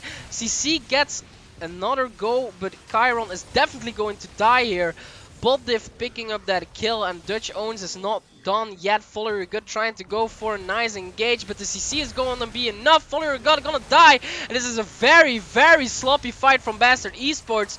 No kills going the way from Bastard Esports anymore, and a freebie for GM Smeagol. And Bastard Esports kind of ended with that fight. They had a nice start on that fight, but they just went way too aggressive on that last part. Yeah, I think Follow Your Gut, while he has been doing really well to... Okay, fight happening. Samira just gets out by the skin of her teeth, and Pop Floppy is very strong at this moment. Yeah, there I think Follow Your Gut just started going back to his same things as he did early game, where he just keeps running after people, and then he realizes he is too far, a bit too late. But Ooh, now, maybe they nice get the from Brel. CC chain here, and nice pickup here on It's Alone to get Pop Floppy out of the game. Mir and Jeep Smeagol just hitting that inhibitor, and maybe they will go for an engage again, and Follow Your Gut getting that stun now. Jeep Smeagol not getting knocked up by the Samira passive though, and it's not gonna be enough. They won't get the kill on the Senna, but Follow Your Gut still wants to go for Chiron. And just keeps on running it down, wants to get that kill very easily. Follow Your Gut now trying to get in that range to get that stun going. A nice CC chain, an extra kill on It's Alone. And It's Alone is getting very strong. Doesn't have that many items yet though, but it's starting to come though. Bastard's still not out of this game. At 3000 gold lead doesn't mean anything at this moment. And finally some turrets being picked up here for Bastard Esports. Yeah, and what's definitely going to be interesting now is the Elder Drake spawning in 2 minutes, because, well, when the 4th Drake was taken by the Blue Lagoon, they were quite far ahead and would be able to comfortably take the Elder buff. But now, because of how these fights have been going, I think Bastard Esports can really contest the Elder Drake when it spawns in 1 minute and 30 seconds. Yeah, I think so too. I think Bastards really needs to look for a fight. Maybe find an early pick before that the Elder Dragon fight starts. And then maybe if they can get Pop Floppy, the whole fight will go to Rumbles for the Blue Lagoon. And Bastards really just needs to find something right here. Kabouter Fop really aggressive here to get them out of the Dragon range. And I think the Blue Lagoon don't want to mess with Bastards right now. They just want to get them away from their side of the map that they want to secure now. 50 seconds now on the Elder Dragon before it spawns. Mihir, Kabouter Fop and Chiron in the bottom side jungle, just to make sure they keep out. Yeah, this will also definitely show how the strength of Maokai with all his saplings. He can throw it in basically every bush around the bear, around the Drake, and that way if Bastard Esports wants to go in, they will take like 300 damage per sapling, which can basically define a team fight before it even happens. Yeah, it's gonna be a very close one. 18 seconds now on the clock, and the engage is kind of starting. I see that the that the boots already have been used by Kabouter Fop, and ooh, Hoka gets spotted out here, tries to go for a flank. Maybe this can be a start of a fight. Hoka has a very good positioning right here, And if they can find that Yone, but Mir already in the backline doing a lot of damage. A nice nice casket here to get a fight going. And GM Smeagol gets a kill here on Follow Your Gut. And this is just going to rumbles. The Urgot already falls. Hoka can't do anything because a double kill goes down. It's alone getting a double kill though for himself. But gets shut down by GM Smeagol. Dutch owns the only man standing. And I don't think he will be the guy to do it for Bastard Esports. The Elder Dragon buff will go to the Blue Lagoon, and what a fight to start it off. Yeah, there. Like we saw, even though they managed to get a kill onto Pop Floppy quite early on in the fight, in the past couple fights, GM Smeagol, he has been sitting quietly in the back and racking up a lot of kills and a lot of souls. He's already at 96 souls and 10 kills. He is really strong right now, and Bastard Esports, they don't reliably have engaged enough to get onto Smeagol and actually start killing him instead. Yeah, the problem now for Bastards is that Pop Floppy and GM Smeagol and me here are so strong, and I don't think they have enough CC to get rid of all three of those guys in one team fight.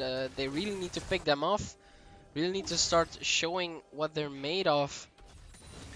We shall see. Maybe Bastard Esports really has a game plan, or maybe they just want to see what happens, and maybe they can go for a smite fight again, because Pop Floppy hit that ward, so that means that they get vision.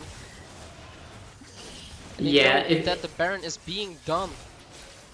It's gonna be really risky though, because if you flash in now and not steal the Baron... Oh, he steals it again! Follow Your Gut with a second steal! This game is going insane! 32 to 22 kills, but now it's a 5-on-4 for the Blue Lagoon, and it's looking way better, but they do have the Baron buff. Bastard Esports still stands in this game, and the Elder Dragon buff isn't that long anymore. Yeah, I think the Baron buff is definitely gonna be crucial in defending their base now.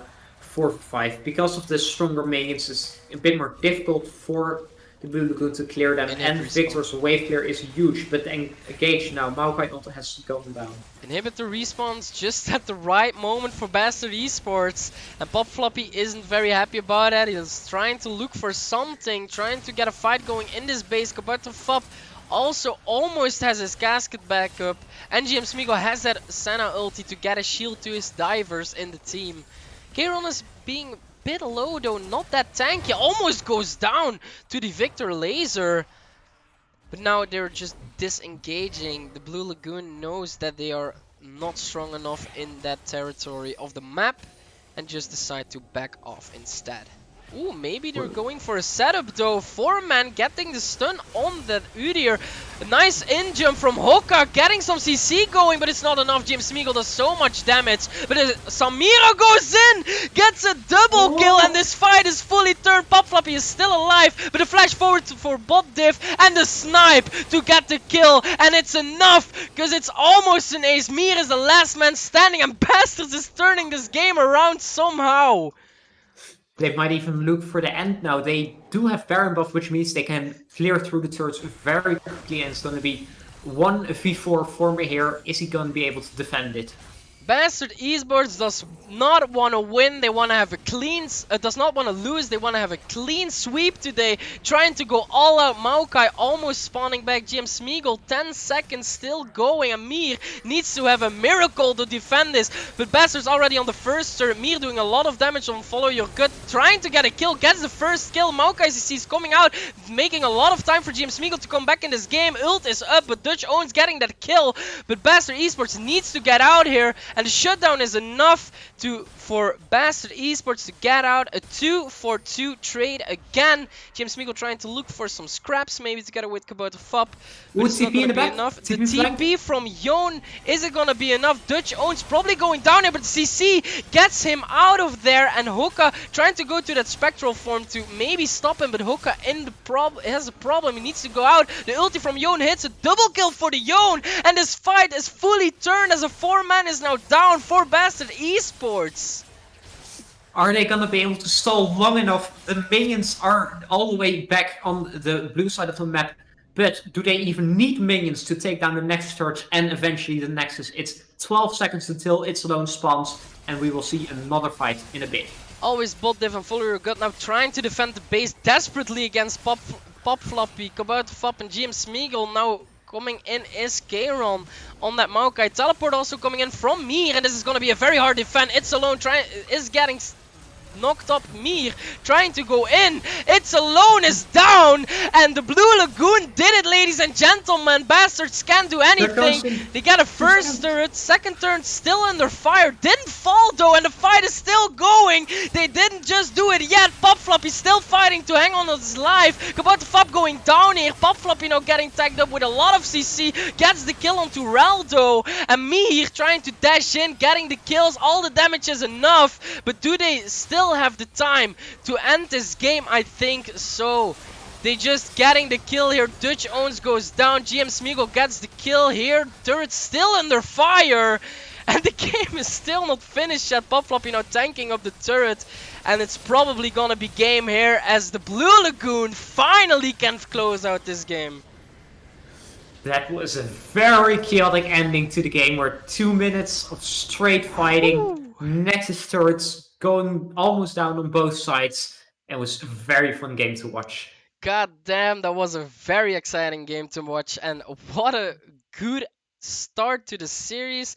What a nice, awesome story for an Orgless team to make this much of an appearance in these types of games, and I'm just excited for Game 3 already. So am I. It's going to be a very fun clash to see who will end up winning this series and going towards the quarterfinals. So with no further ado, we'll be back in like 5 minutes so we can start up the third game, and that will be the last game of today. So stay tuned and we'll be right back.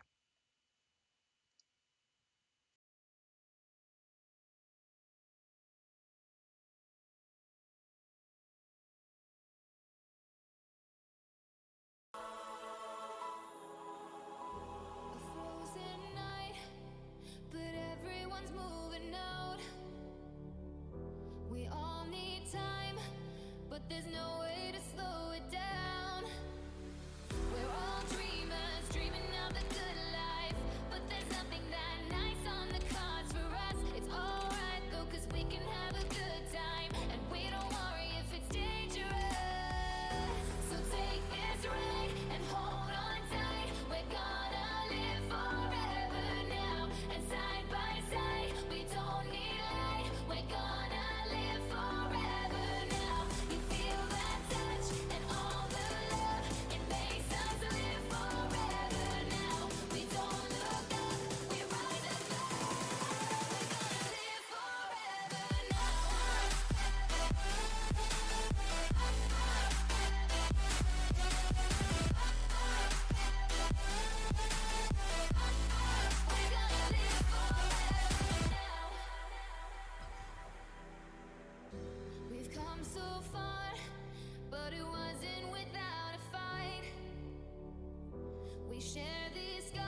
slowly covering the light.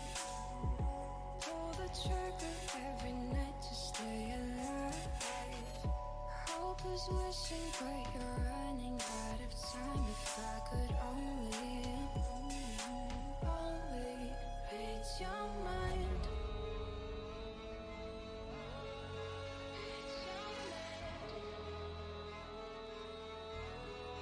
Read your mind.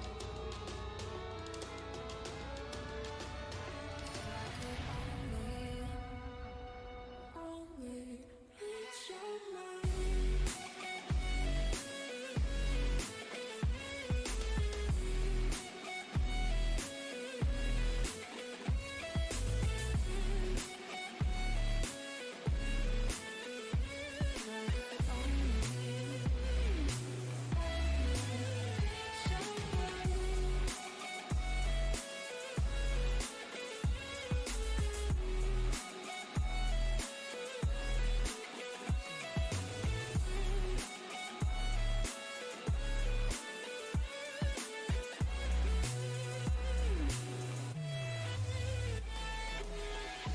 Try to shout, but all my words don't make a sound.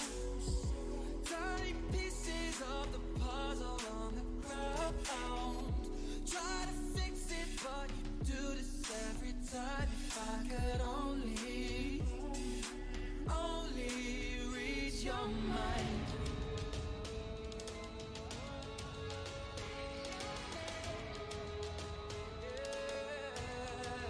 Read your mind.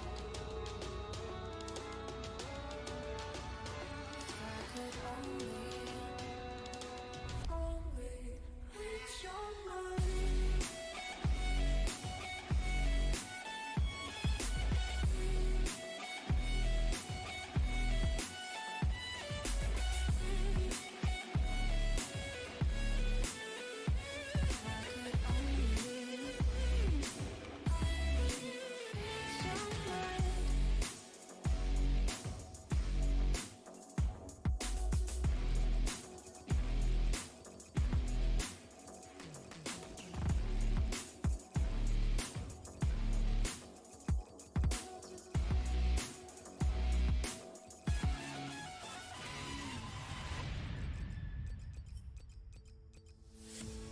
Here we are, a million stars floating over our heads. Beating hearts, falling apart, staying up to forget. But baby, we'll fall. We all go dancing down, and paradise is found. We're shaking up the ground, 'cause there ain't no stopping us. Say there ain't no stopping us. No, there ain't no stopping us. There ain't no stopping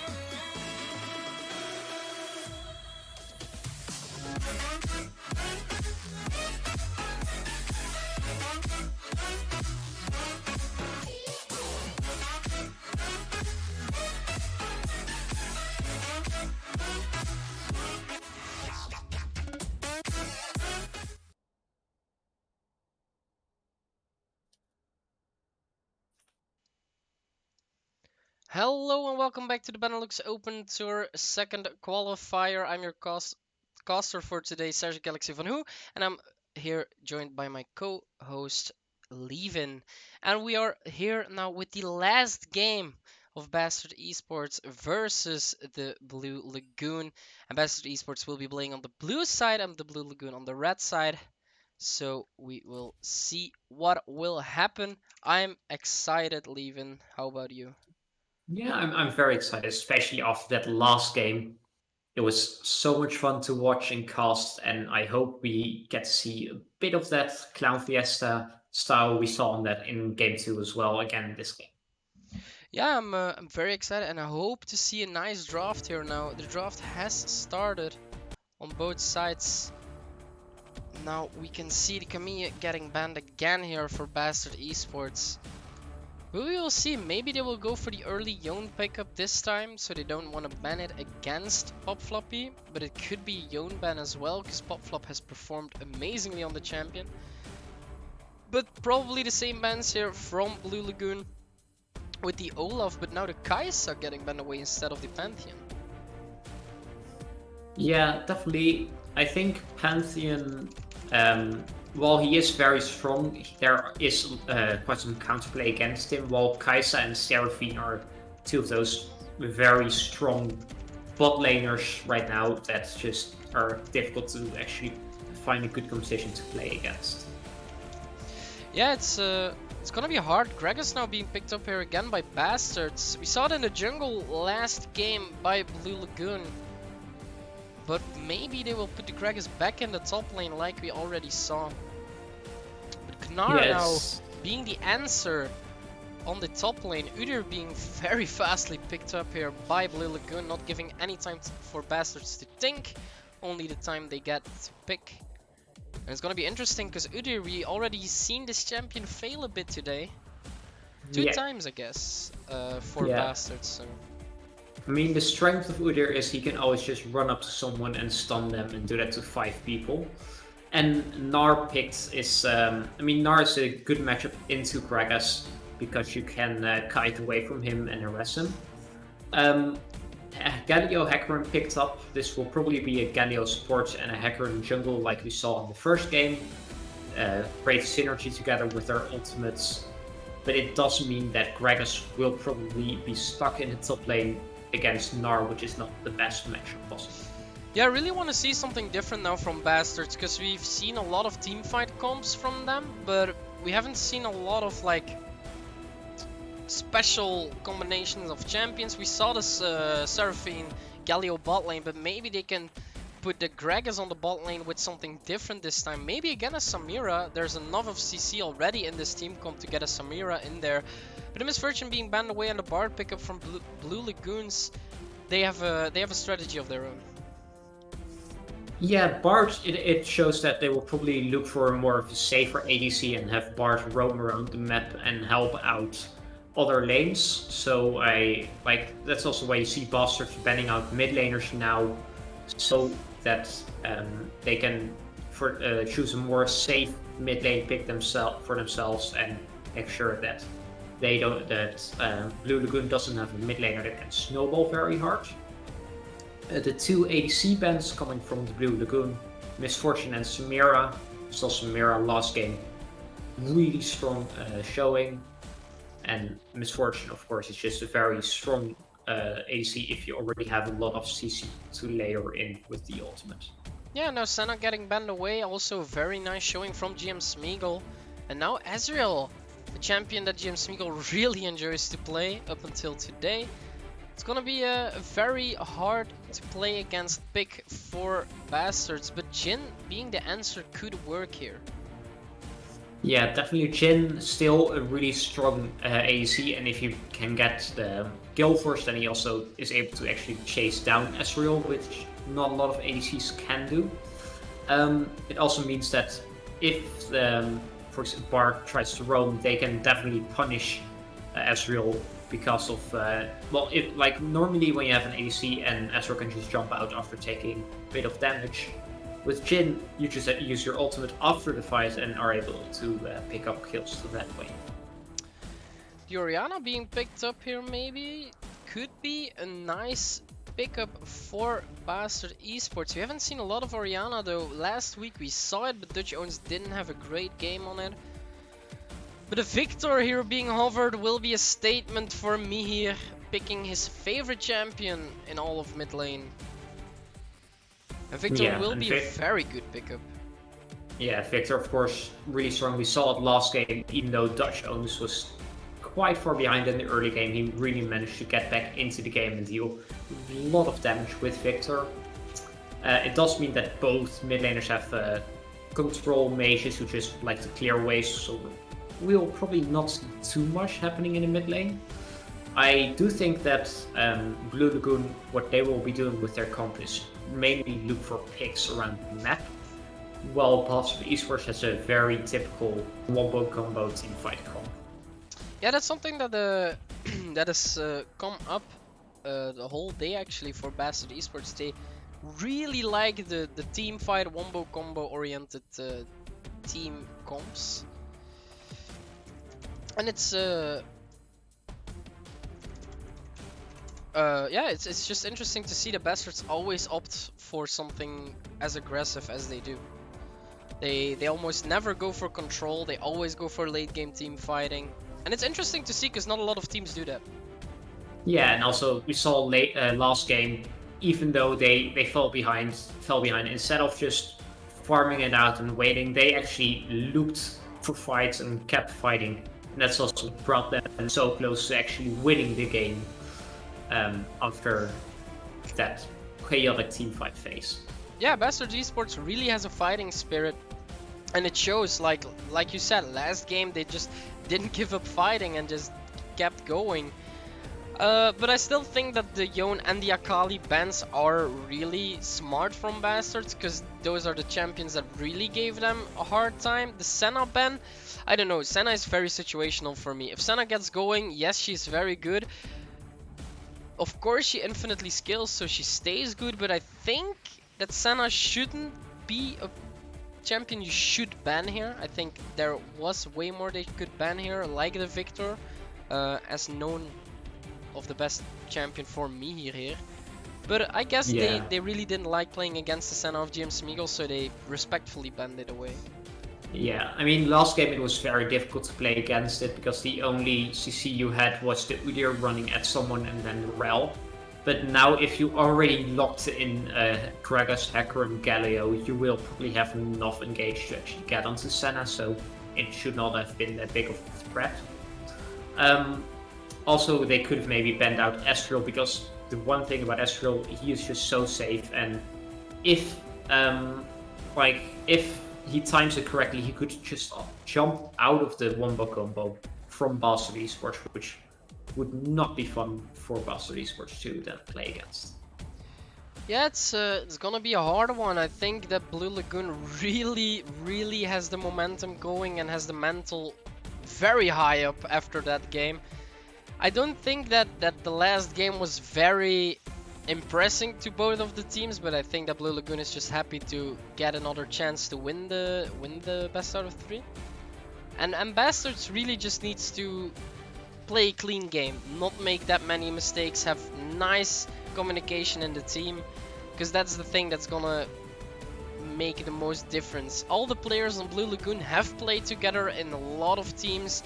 They have been separated in 3 different teams. They have come back in 3 different teams.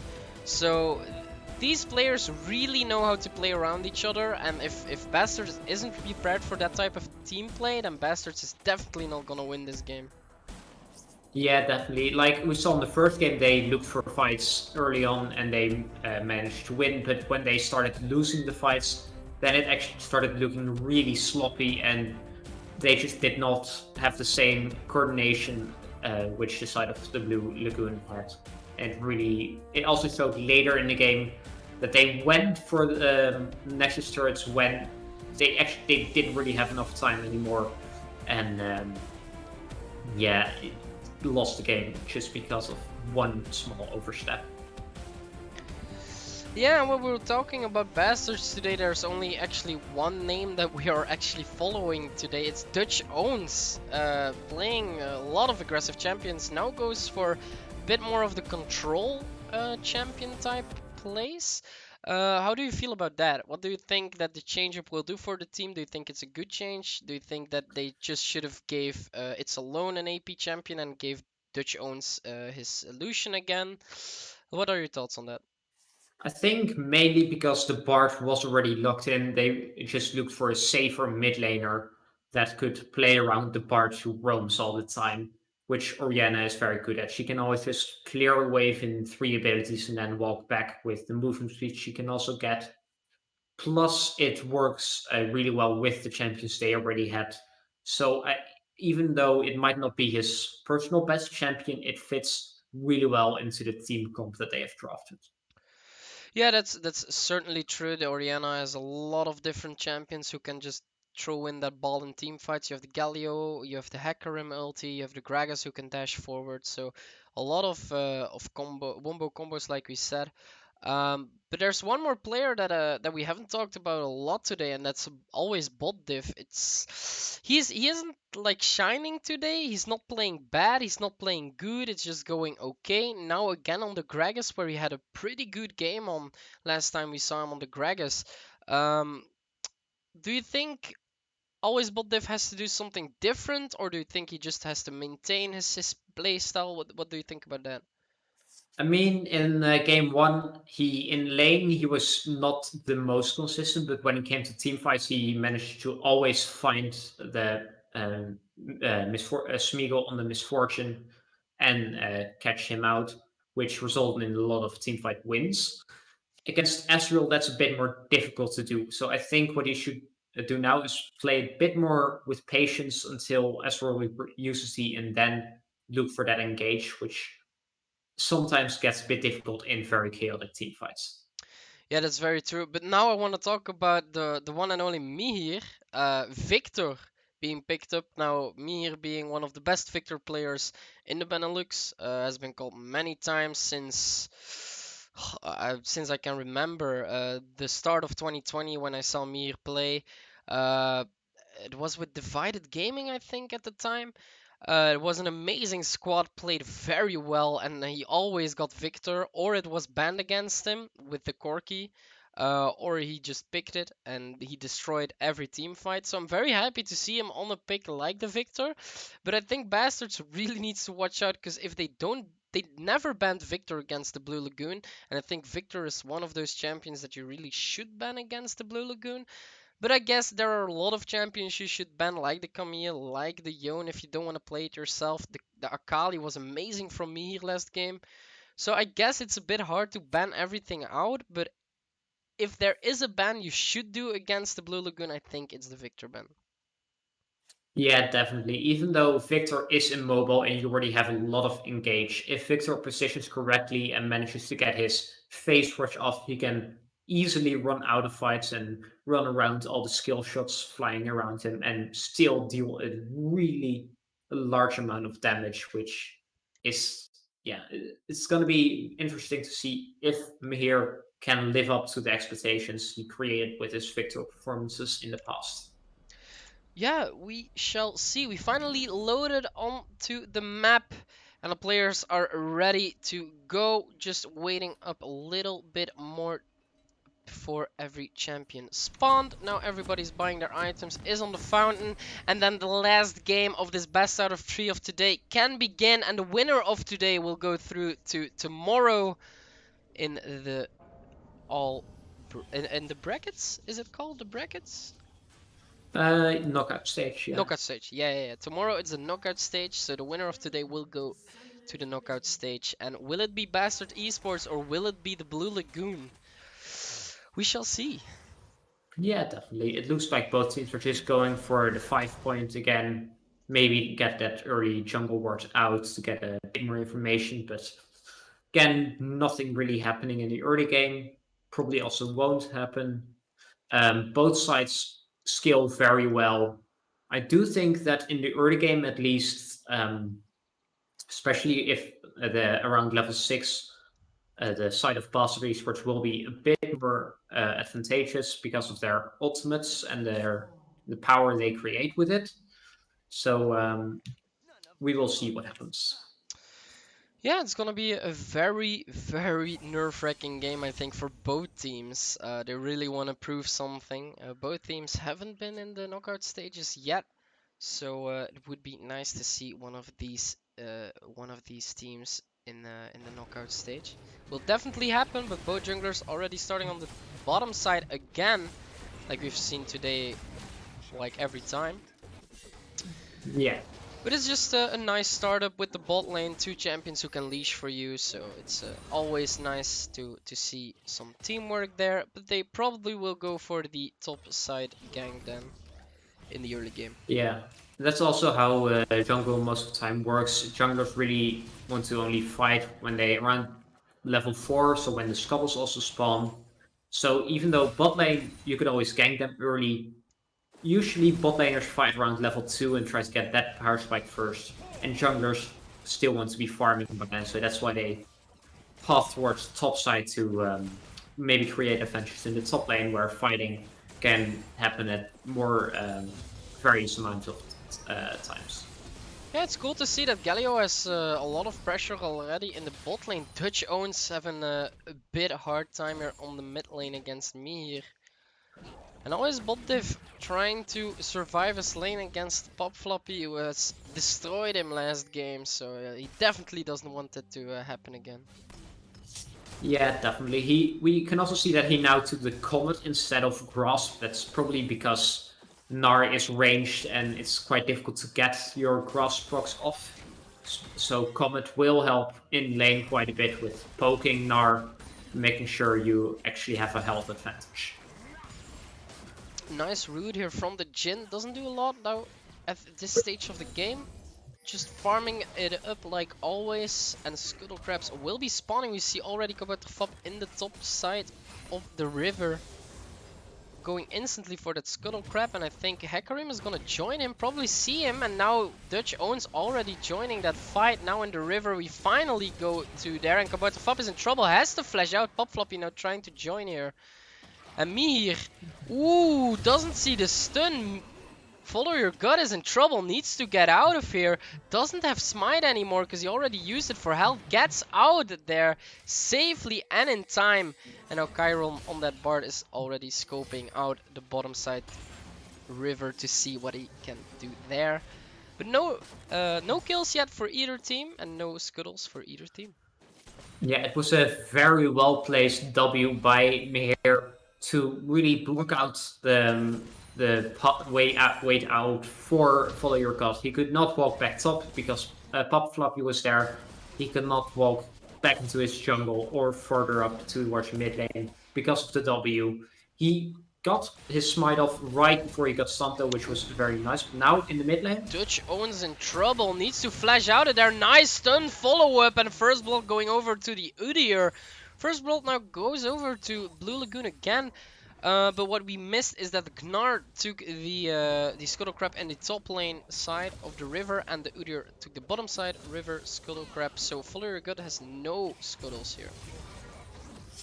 yeah, that really means that Udyr will have a large XP advantage in the early game, which really can help. Top lane, always bot div has run out of mana, which means that Pop Floppy can just do whatever he wants in lane and not really get traded against. Now bot lane Drake has spawned, and it looks like Esports want to go for it, but they are spawned out by the ward in the river. Yeah, they still get it though, uncontested. They have a lot of pressure on the bot lane because they push that in very easily. Because Chiron is a roaming support, doesn't want to stay bot very long, just wants to keep the Ezreal alone, let him scale a bit. So they can get an easy, cheeky Cloud Drake off of that. And Mountain Drake means it's gonna be Ocean or Infernal Soul. Yeah, definitely. Ocean or Infernal, both I think can add a lot to both comps. Or Infernal Soul would just create the poke or help with the poke from Smeagol and Mihir and just make them a terror to deal with. But it also helps with an insane wombo combo coming from Esports to really burst down everyone on their team. And what I've seen a lot now on Jhin players is that they go for early boots. I think that's very interesting. Ooh, we see a gank here on top though, with a counter gank coming in from Follow Your Gut is gonna be amazing. Pop Floppy in trouble, needs to go down right now. If they can't kill him, they are in trouble. Always bot div gets a kill, but the kill on Udyr already has fallen. And I don't think that always bot div will get the kill though. Can get the casket, gets the double kill, but does he get out though? The ult of Mir is, I think, gonna finish him. No, it's not. It's gonna be a turtle dive, and he gets the triple kill. It's a triple kill for always bot div. The teleport coming in now from Pop Floppy though, tries to get something. Doesn't want always bot div to get any more minion gold. Dutch owns getting a plating here, and this is nice for Bastard Esports. Gold lead is perfectly even now. And what a Yeah, and start! yeah, this will be a very big help for always Spotlift because of the 3 kills. He can really get a big item advantage against Puff Fluffy, which will help a lot with staying healthy in lane and winning the trades. Yeah, getting That those play, boots though is gonna help a lot. yeah, like what happened is that even though Kabouter was first in the fight, he early in the game Udyr only really adds his stun and then can deal some damage with his Tiger Stance, but usually it won't be a lot. While Hecarim with his E burst damage almost killed Pop Fluffy, who managed to run away, but with a nice chase from Always Bot, they've got the kill, and then a very nice cast to knock Mihir away from Kabouter Fop, which so Always Bot could first kill Kabouter Fop, and then it was an over chase coming from Mihir, which resulted in the third kill for Always Bot. Yeah, I think that the both of the teams really are trying to get anything going. A nice shockwave here, going in for the combo, and Dutch Owens gets a freebie thanks to his jungler. What a play! A super nice shockwave from Dutch Owens, followed up by Follow Your Guts ult. Getting that knockback, it's so nice to see those two champions working together. And now a slight goal lead for Bastards, not that much though. It's not gonna change drastically over the time, but we'll just have to wait for further fights. Shelly has spawned though, and Follower God is already on it. Bot lane didn't rotate for it, but I guess that he can do it solo right now. And Dragon's gonna spawn in at 30 seconds. Yeah, that's definitely like one thing we talked about how Mihir was one of the best Victor players, and he had to really show it in this game. He's not really been showing it too far. He's been a bit too over eager with his place and positioning. But now at the Herald gets secured by Follow Your Gut, and now he has to run away from Battlefield. Yeah, he does get the Herald, but does he get away? No, Kabata Fop gets the kill. 3-1 now on the Udyr. And Udyr is such a scary champion. If he chases you, you're done for. Yeah, it was the Flash Bear Slap, famous call from Quickshot from the early days of the LEC, Yeah. what you also could see here.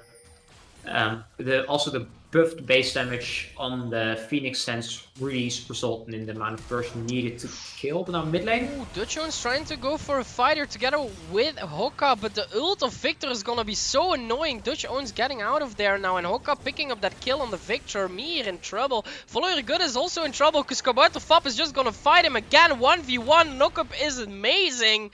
And Follower Good gets out by the skin of his steed. Very close here. And yeah, Kabuto that's Fop definitely a looks so fight strong. you don't want to take. You're already 30 CS behind. You're not going to be able to win that fight. You see top lane still Pop Fluffy is easily pushing in against always bot diff, which resulted in bot diff not being able to help or rotate down to Follow Your Gut.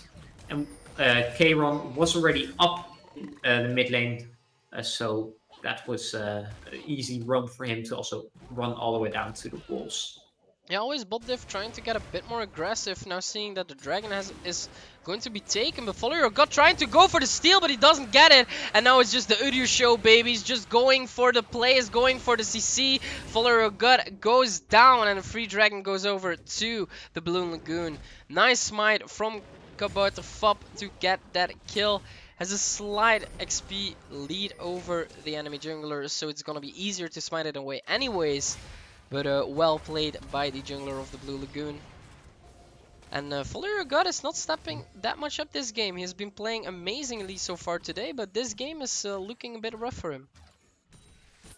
Yeah, definitely. He's been, he's not been able to get any camps in the past 2 minutes, which really resulted in him, like, he's down 2 levels, probably almost 3 levels on Kabouter Fop, which means that he can really not fight at all in the river. But now, Maybe they will get a pick from this. Maybe a shockwave will do it, but no, Kabuto Fop is just too fast, just running away. But that Jin trap will get the shutdown for Fuller good, and that's amazing because he really needed that money. Nice stun up now from Pop Floppy, trying to get something back, trying to go for the combo though, but the turret wasn't attacking Pop Floppy. Nice try though by always bot div, and now he needs to play a bit more safe, but I don't think that Pop Floppy can do a lot now.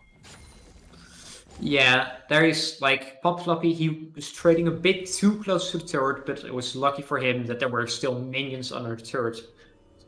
So when he got knocked back into turret range, he could just hop back out without any real damage done. And now the Shelly has been spawned by Bastard Esports, trying to get some more gold in. 160 gold, you see that above the Hecarim, going over to him. Bart now trying to get some vision cleared out for his team. And just trying to be as good as a Bard as possible. Trying to collect those meeps, trying to get stronger of course. Yeah, but as you can see, because Bart really wants to roam that much, Smeagol has fallen behind in CS. He's about 30 CS behind. But because of the other CS differences in the jungle and top lane for the Blue Lagoon, the gold lead is still really close. It's only an 800 gold lead for Bastard Esports.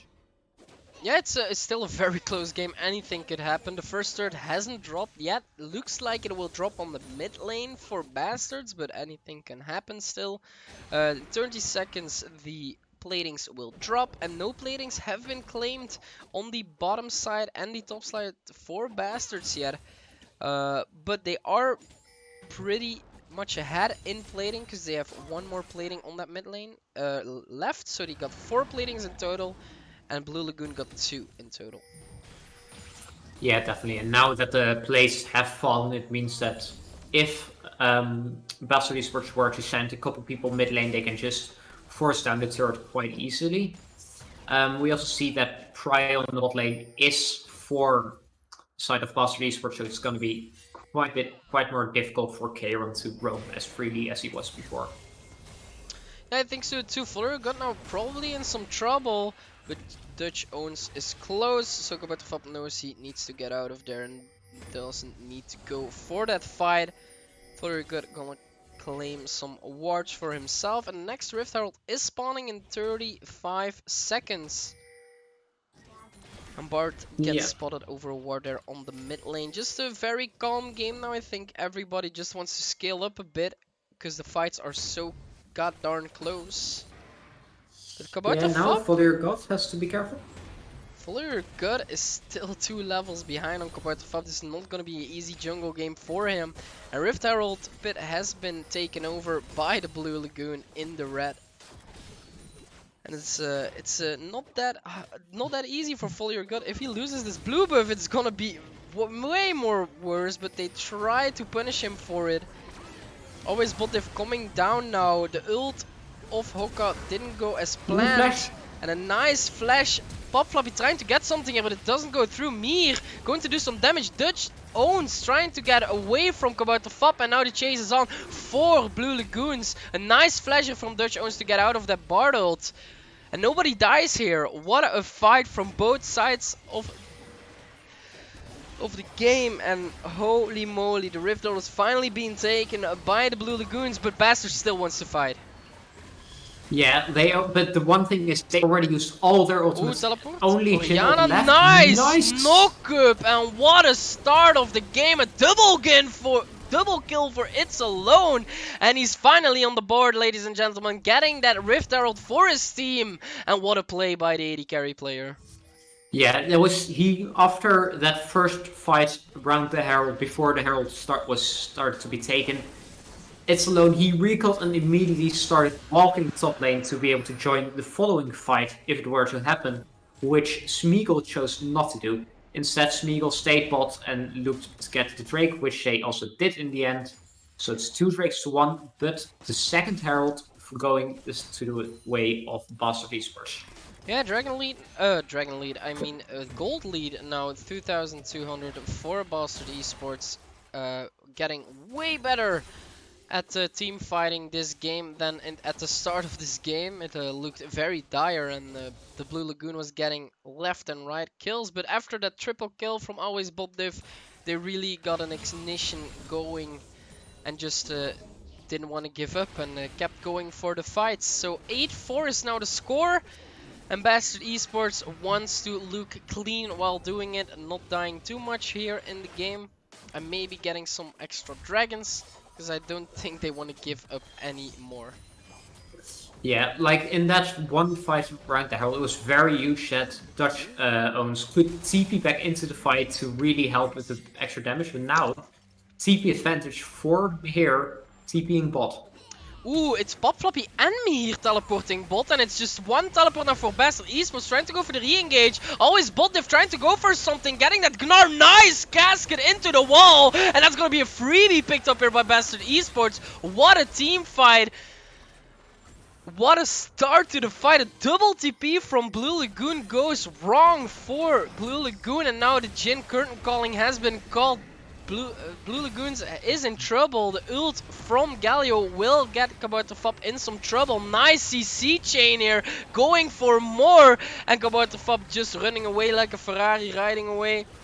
Going so fast, nobody can catch him, and it's alone maybe in some trouble, having some damage on him. Always bot div just trying to stop Mir from chasing the Jhin, but has some trouble. Mir gets the shutdown, but the kill goes over to Dutch Owns, and Bastard Esports still looking great as bot div tries to get that Mir out of his lane, and now trying to do some more damage. Mir following up with some nice damage though, trying to walk under the turret maybe, but it's not gonna be a shutdown. The CC is coming through, and a kill goes for Dutch Owns, and Bastard Esports looks so clean here, Leavin. Yeah, it started all off with a double TP from the Blue Lagoon, but the one thing they lacked, they didn't have any real engagement. They could run after them, but a Gnar in Mini Gnar and a Victor don't really have any CC to lock them down. So when the TP came through from Always Bot Div, they just had to run away, and Gnar just couldn't run away fast enough. And the nice cast from Gragas to knock Gnar back into the team really defined the team fight, and after that it was just a free range for Bastard Esports to take away all the other members of the Blue Lagoon. Yeah, it's amazing, especially because every single event has gone so good in for Bastard Esports. Follow Your Gut was 3 levels behind on Kabouterfop, and now is just 1 level behind, getting back up there. Now Dutch Owns a level up on me here, and the game just keeps scaling for Bastard Esports. Blue Lagoon is with their backs against the wall right now, but I think if they can keep up the fighting and can keep up like with the picks they're getting, maybe they can still get something, because this game still isn't played yet. No, definitely. Like the scaling aspect is still huge for the side of the Blue Lagoon, with Victor scaling and Ezreal scaling and also Gnar scaling. They have a very strong late game, but for now it's going to be quite difficult to get back, because the tools to get picks are there and Barge, but without being able to have any lanes which you can really push, it's difficult to get offensive vision and actually look for those picks. Yeah, the one problem I see now for the Blue Lagoons is you have a Bard who's level 8. He just looks like a sweet piece of candy for all the members of Bastards. Literally, even Hoka can 1v1 Kayron, and it's gonna be easy peasy. This Bard really has to stand in the backline just doing his support things, because otherwise the Bard won't be able to do anything and will be instantly killed in the team fights. 11 seconds now for the Ocean Dragon to spawn, and Bastards is really looking to secure that one. Yeah, also with Orianna, they can easily control the choke points.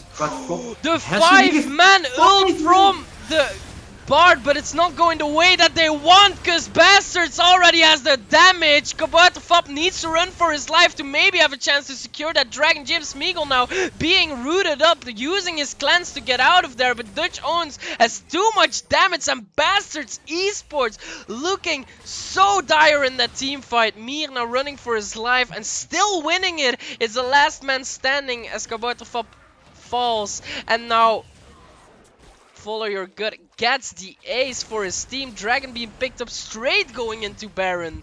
Maybe? I don't think so. They are just walking away, resetting. And what a fight by Bastard Esports again.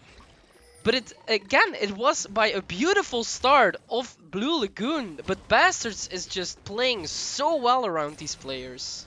Yeah, it was a really good 5-man stun, 5-man ult from Kayron to get them all locked into place. And even though Pop Floppy, he was really close to Maganar and could have had a very nice combo, he was just a bit too far away. So when all Bastards got out of the stasis, Hawker flashed forward and immediately taunted the Gnar to stop the follow-up from coming through, which resulted then in a really nice shockwave on 3 men with a Galio ult and a Hecarim ult on top of it to get 3 quick kills, and then they could chase the rest of them.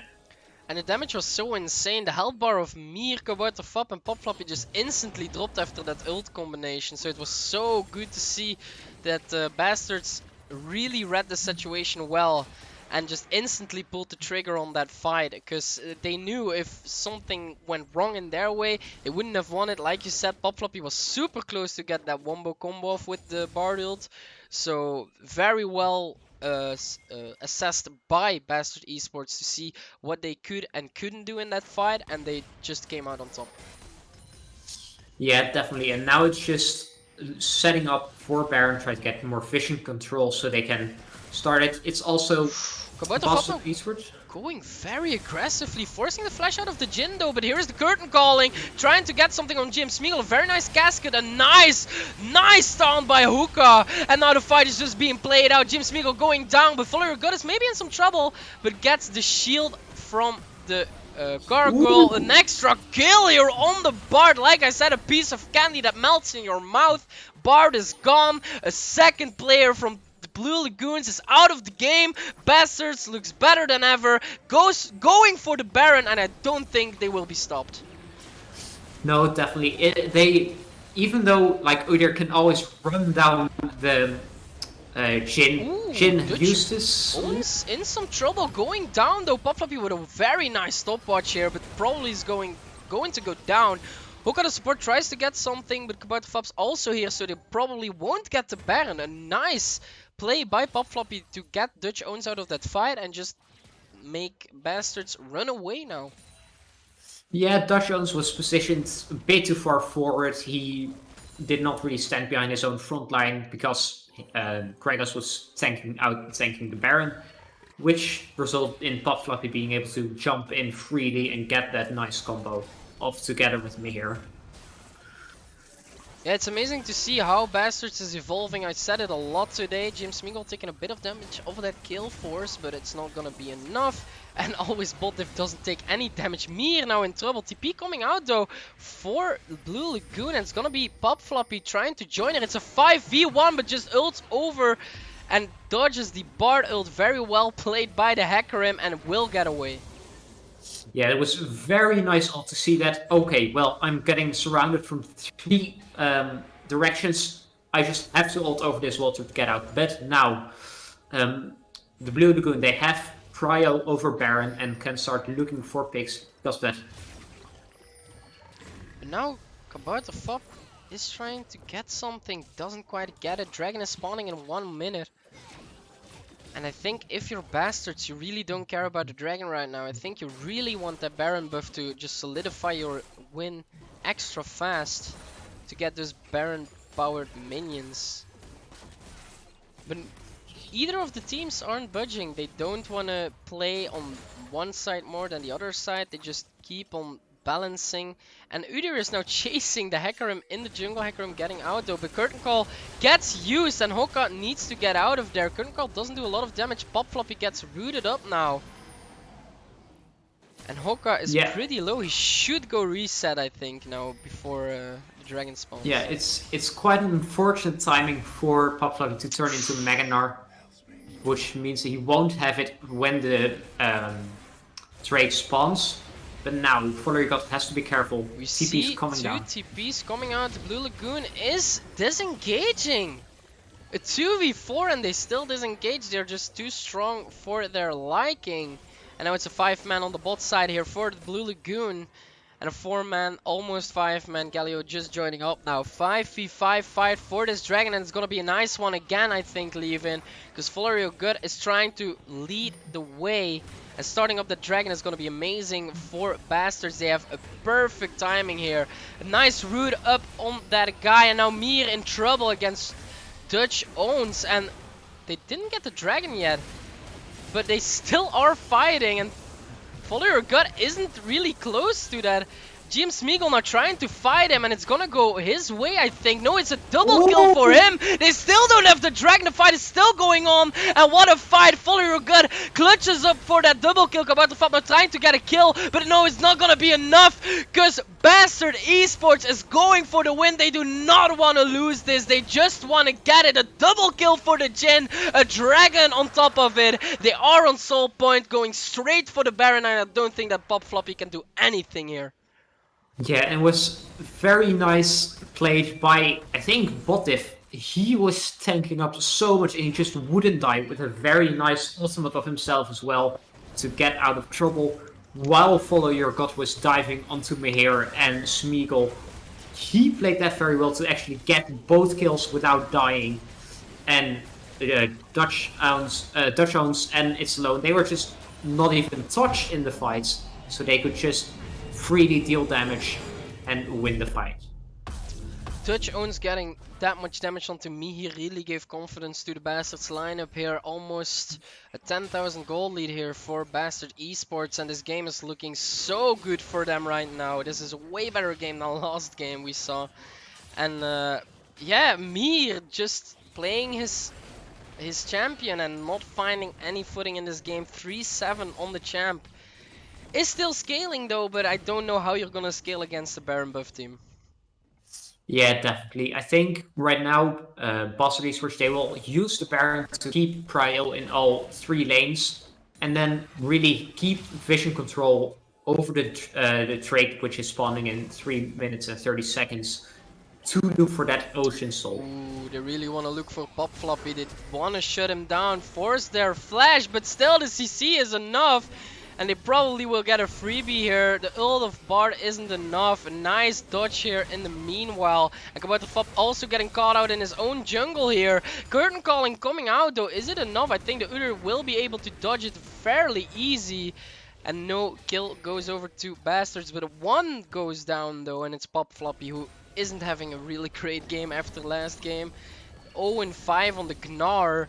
Was picked to counter the Gragas. Still hasn't died since he had those 3 kills, so 3-0-15 is his score right now, and it's a very beautiful score. Now we see a 5-man here, probably going over to a fight. Nice casket here, and Mir is probably in trouble. It's Alone picking that kill up. Udyr can do enough in this fight, and it's a 5v3 situation now. Gnar now spawning again. But I think Bastards has enough of it. It just goes down to the mid lane. Gonna tank up this turret. Gonna take that mid lane turret and gonna secure extra gold for that team. 11,000 gold lead now for Bastard Esports. And I don't see a world that Bastard doesn't win this game. Yeah, it's really difficult now for the Blue Lagoon to get back into the game. I think what they should look for is a miracle team fight with a again 5-man Bard ult into a very good Gnar ult, if they can get it off this time, because they do have a lot of damage, but they just don't have the engage capacities or I can't speak anymore. Whatever, I just want to say the word. They won't be able to engage as well as Bastard Esports can. Yeah, that's very true. Bastard Esports is just walking over the Blue Lagoon, and the Blue Lagoon is really not playing that bad. It's just that Bastards is just at the right time every time. And Follow Your Good, man. He had some struggles in the early game, but now he's playing a perfect game of Hecarim, and it's so nice to see. And now they're just bullying Blue Lagoons out of their own jungle, so they can just secure that. It's Alone in a bit of trouble with a lot of damage on him.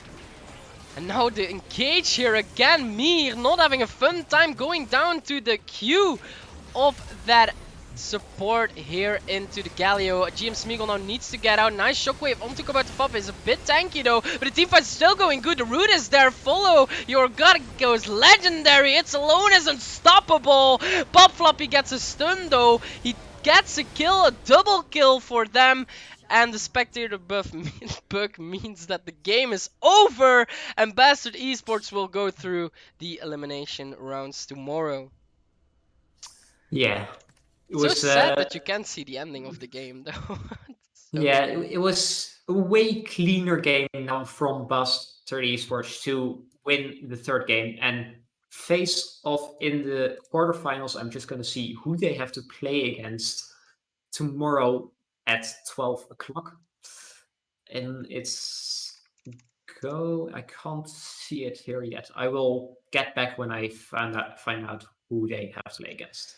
yeah, it was such an amazing best out of three. I think one of the best out of threes I've ever casted before. It was action packed. There was a comeback story. The Blue Lagoon, the Orgless team, the friend group who has been playing amazingly. All buddies of mine. I really support them. What they're doing. They're playing amazing.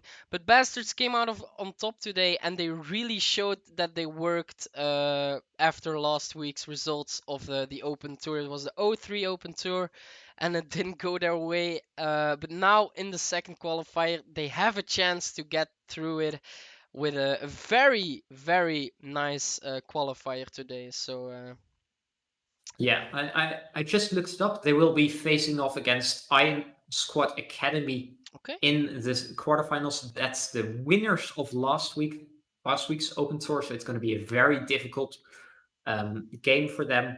But if they show what they showed in the third game, especially today, they will have it will be a fun series to watch tomorrow.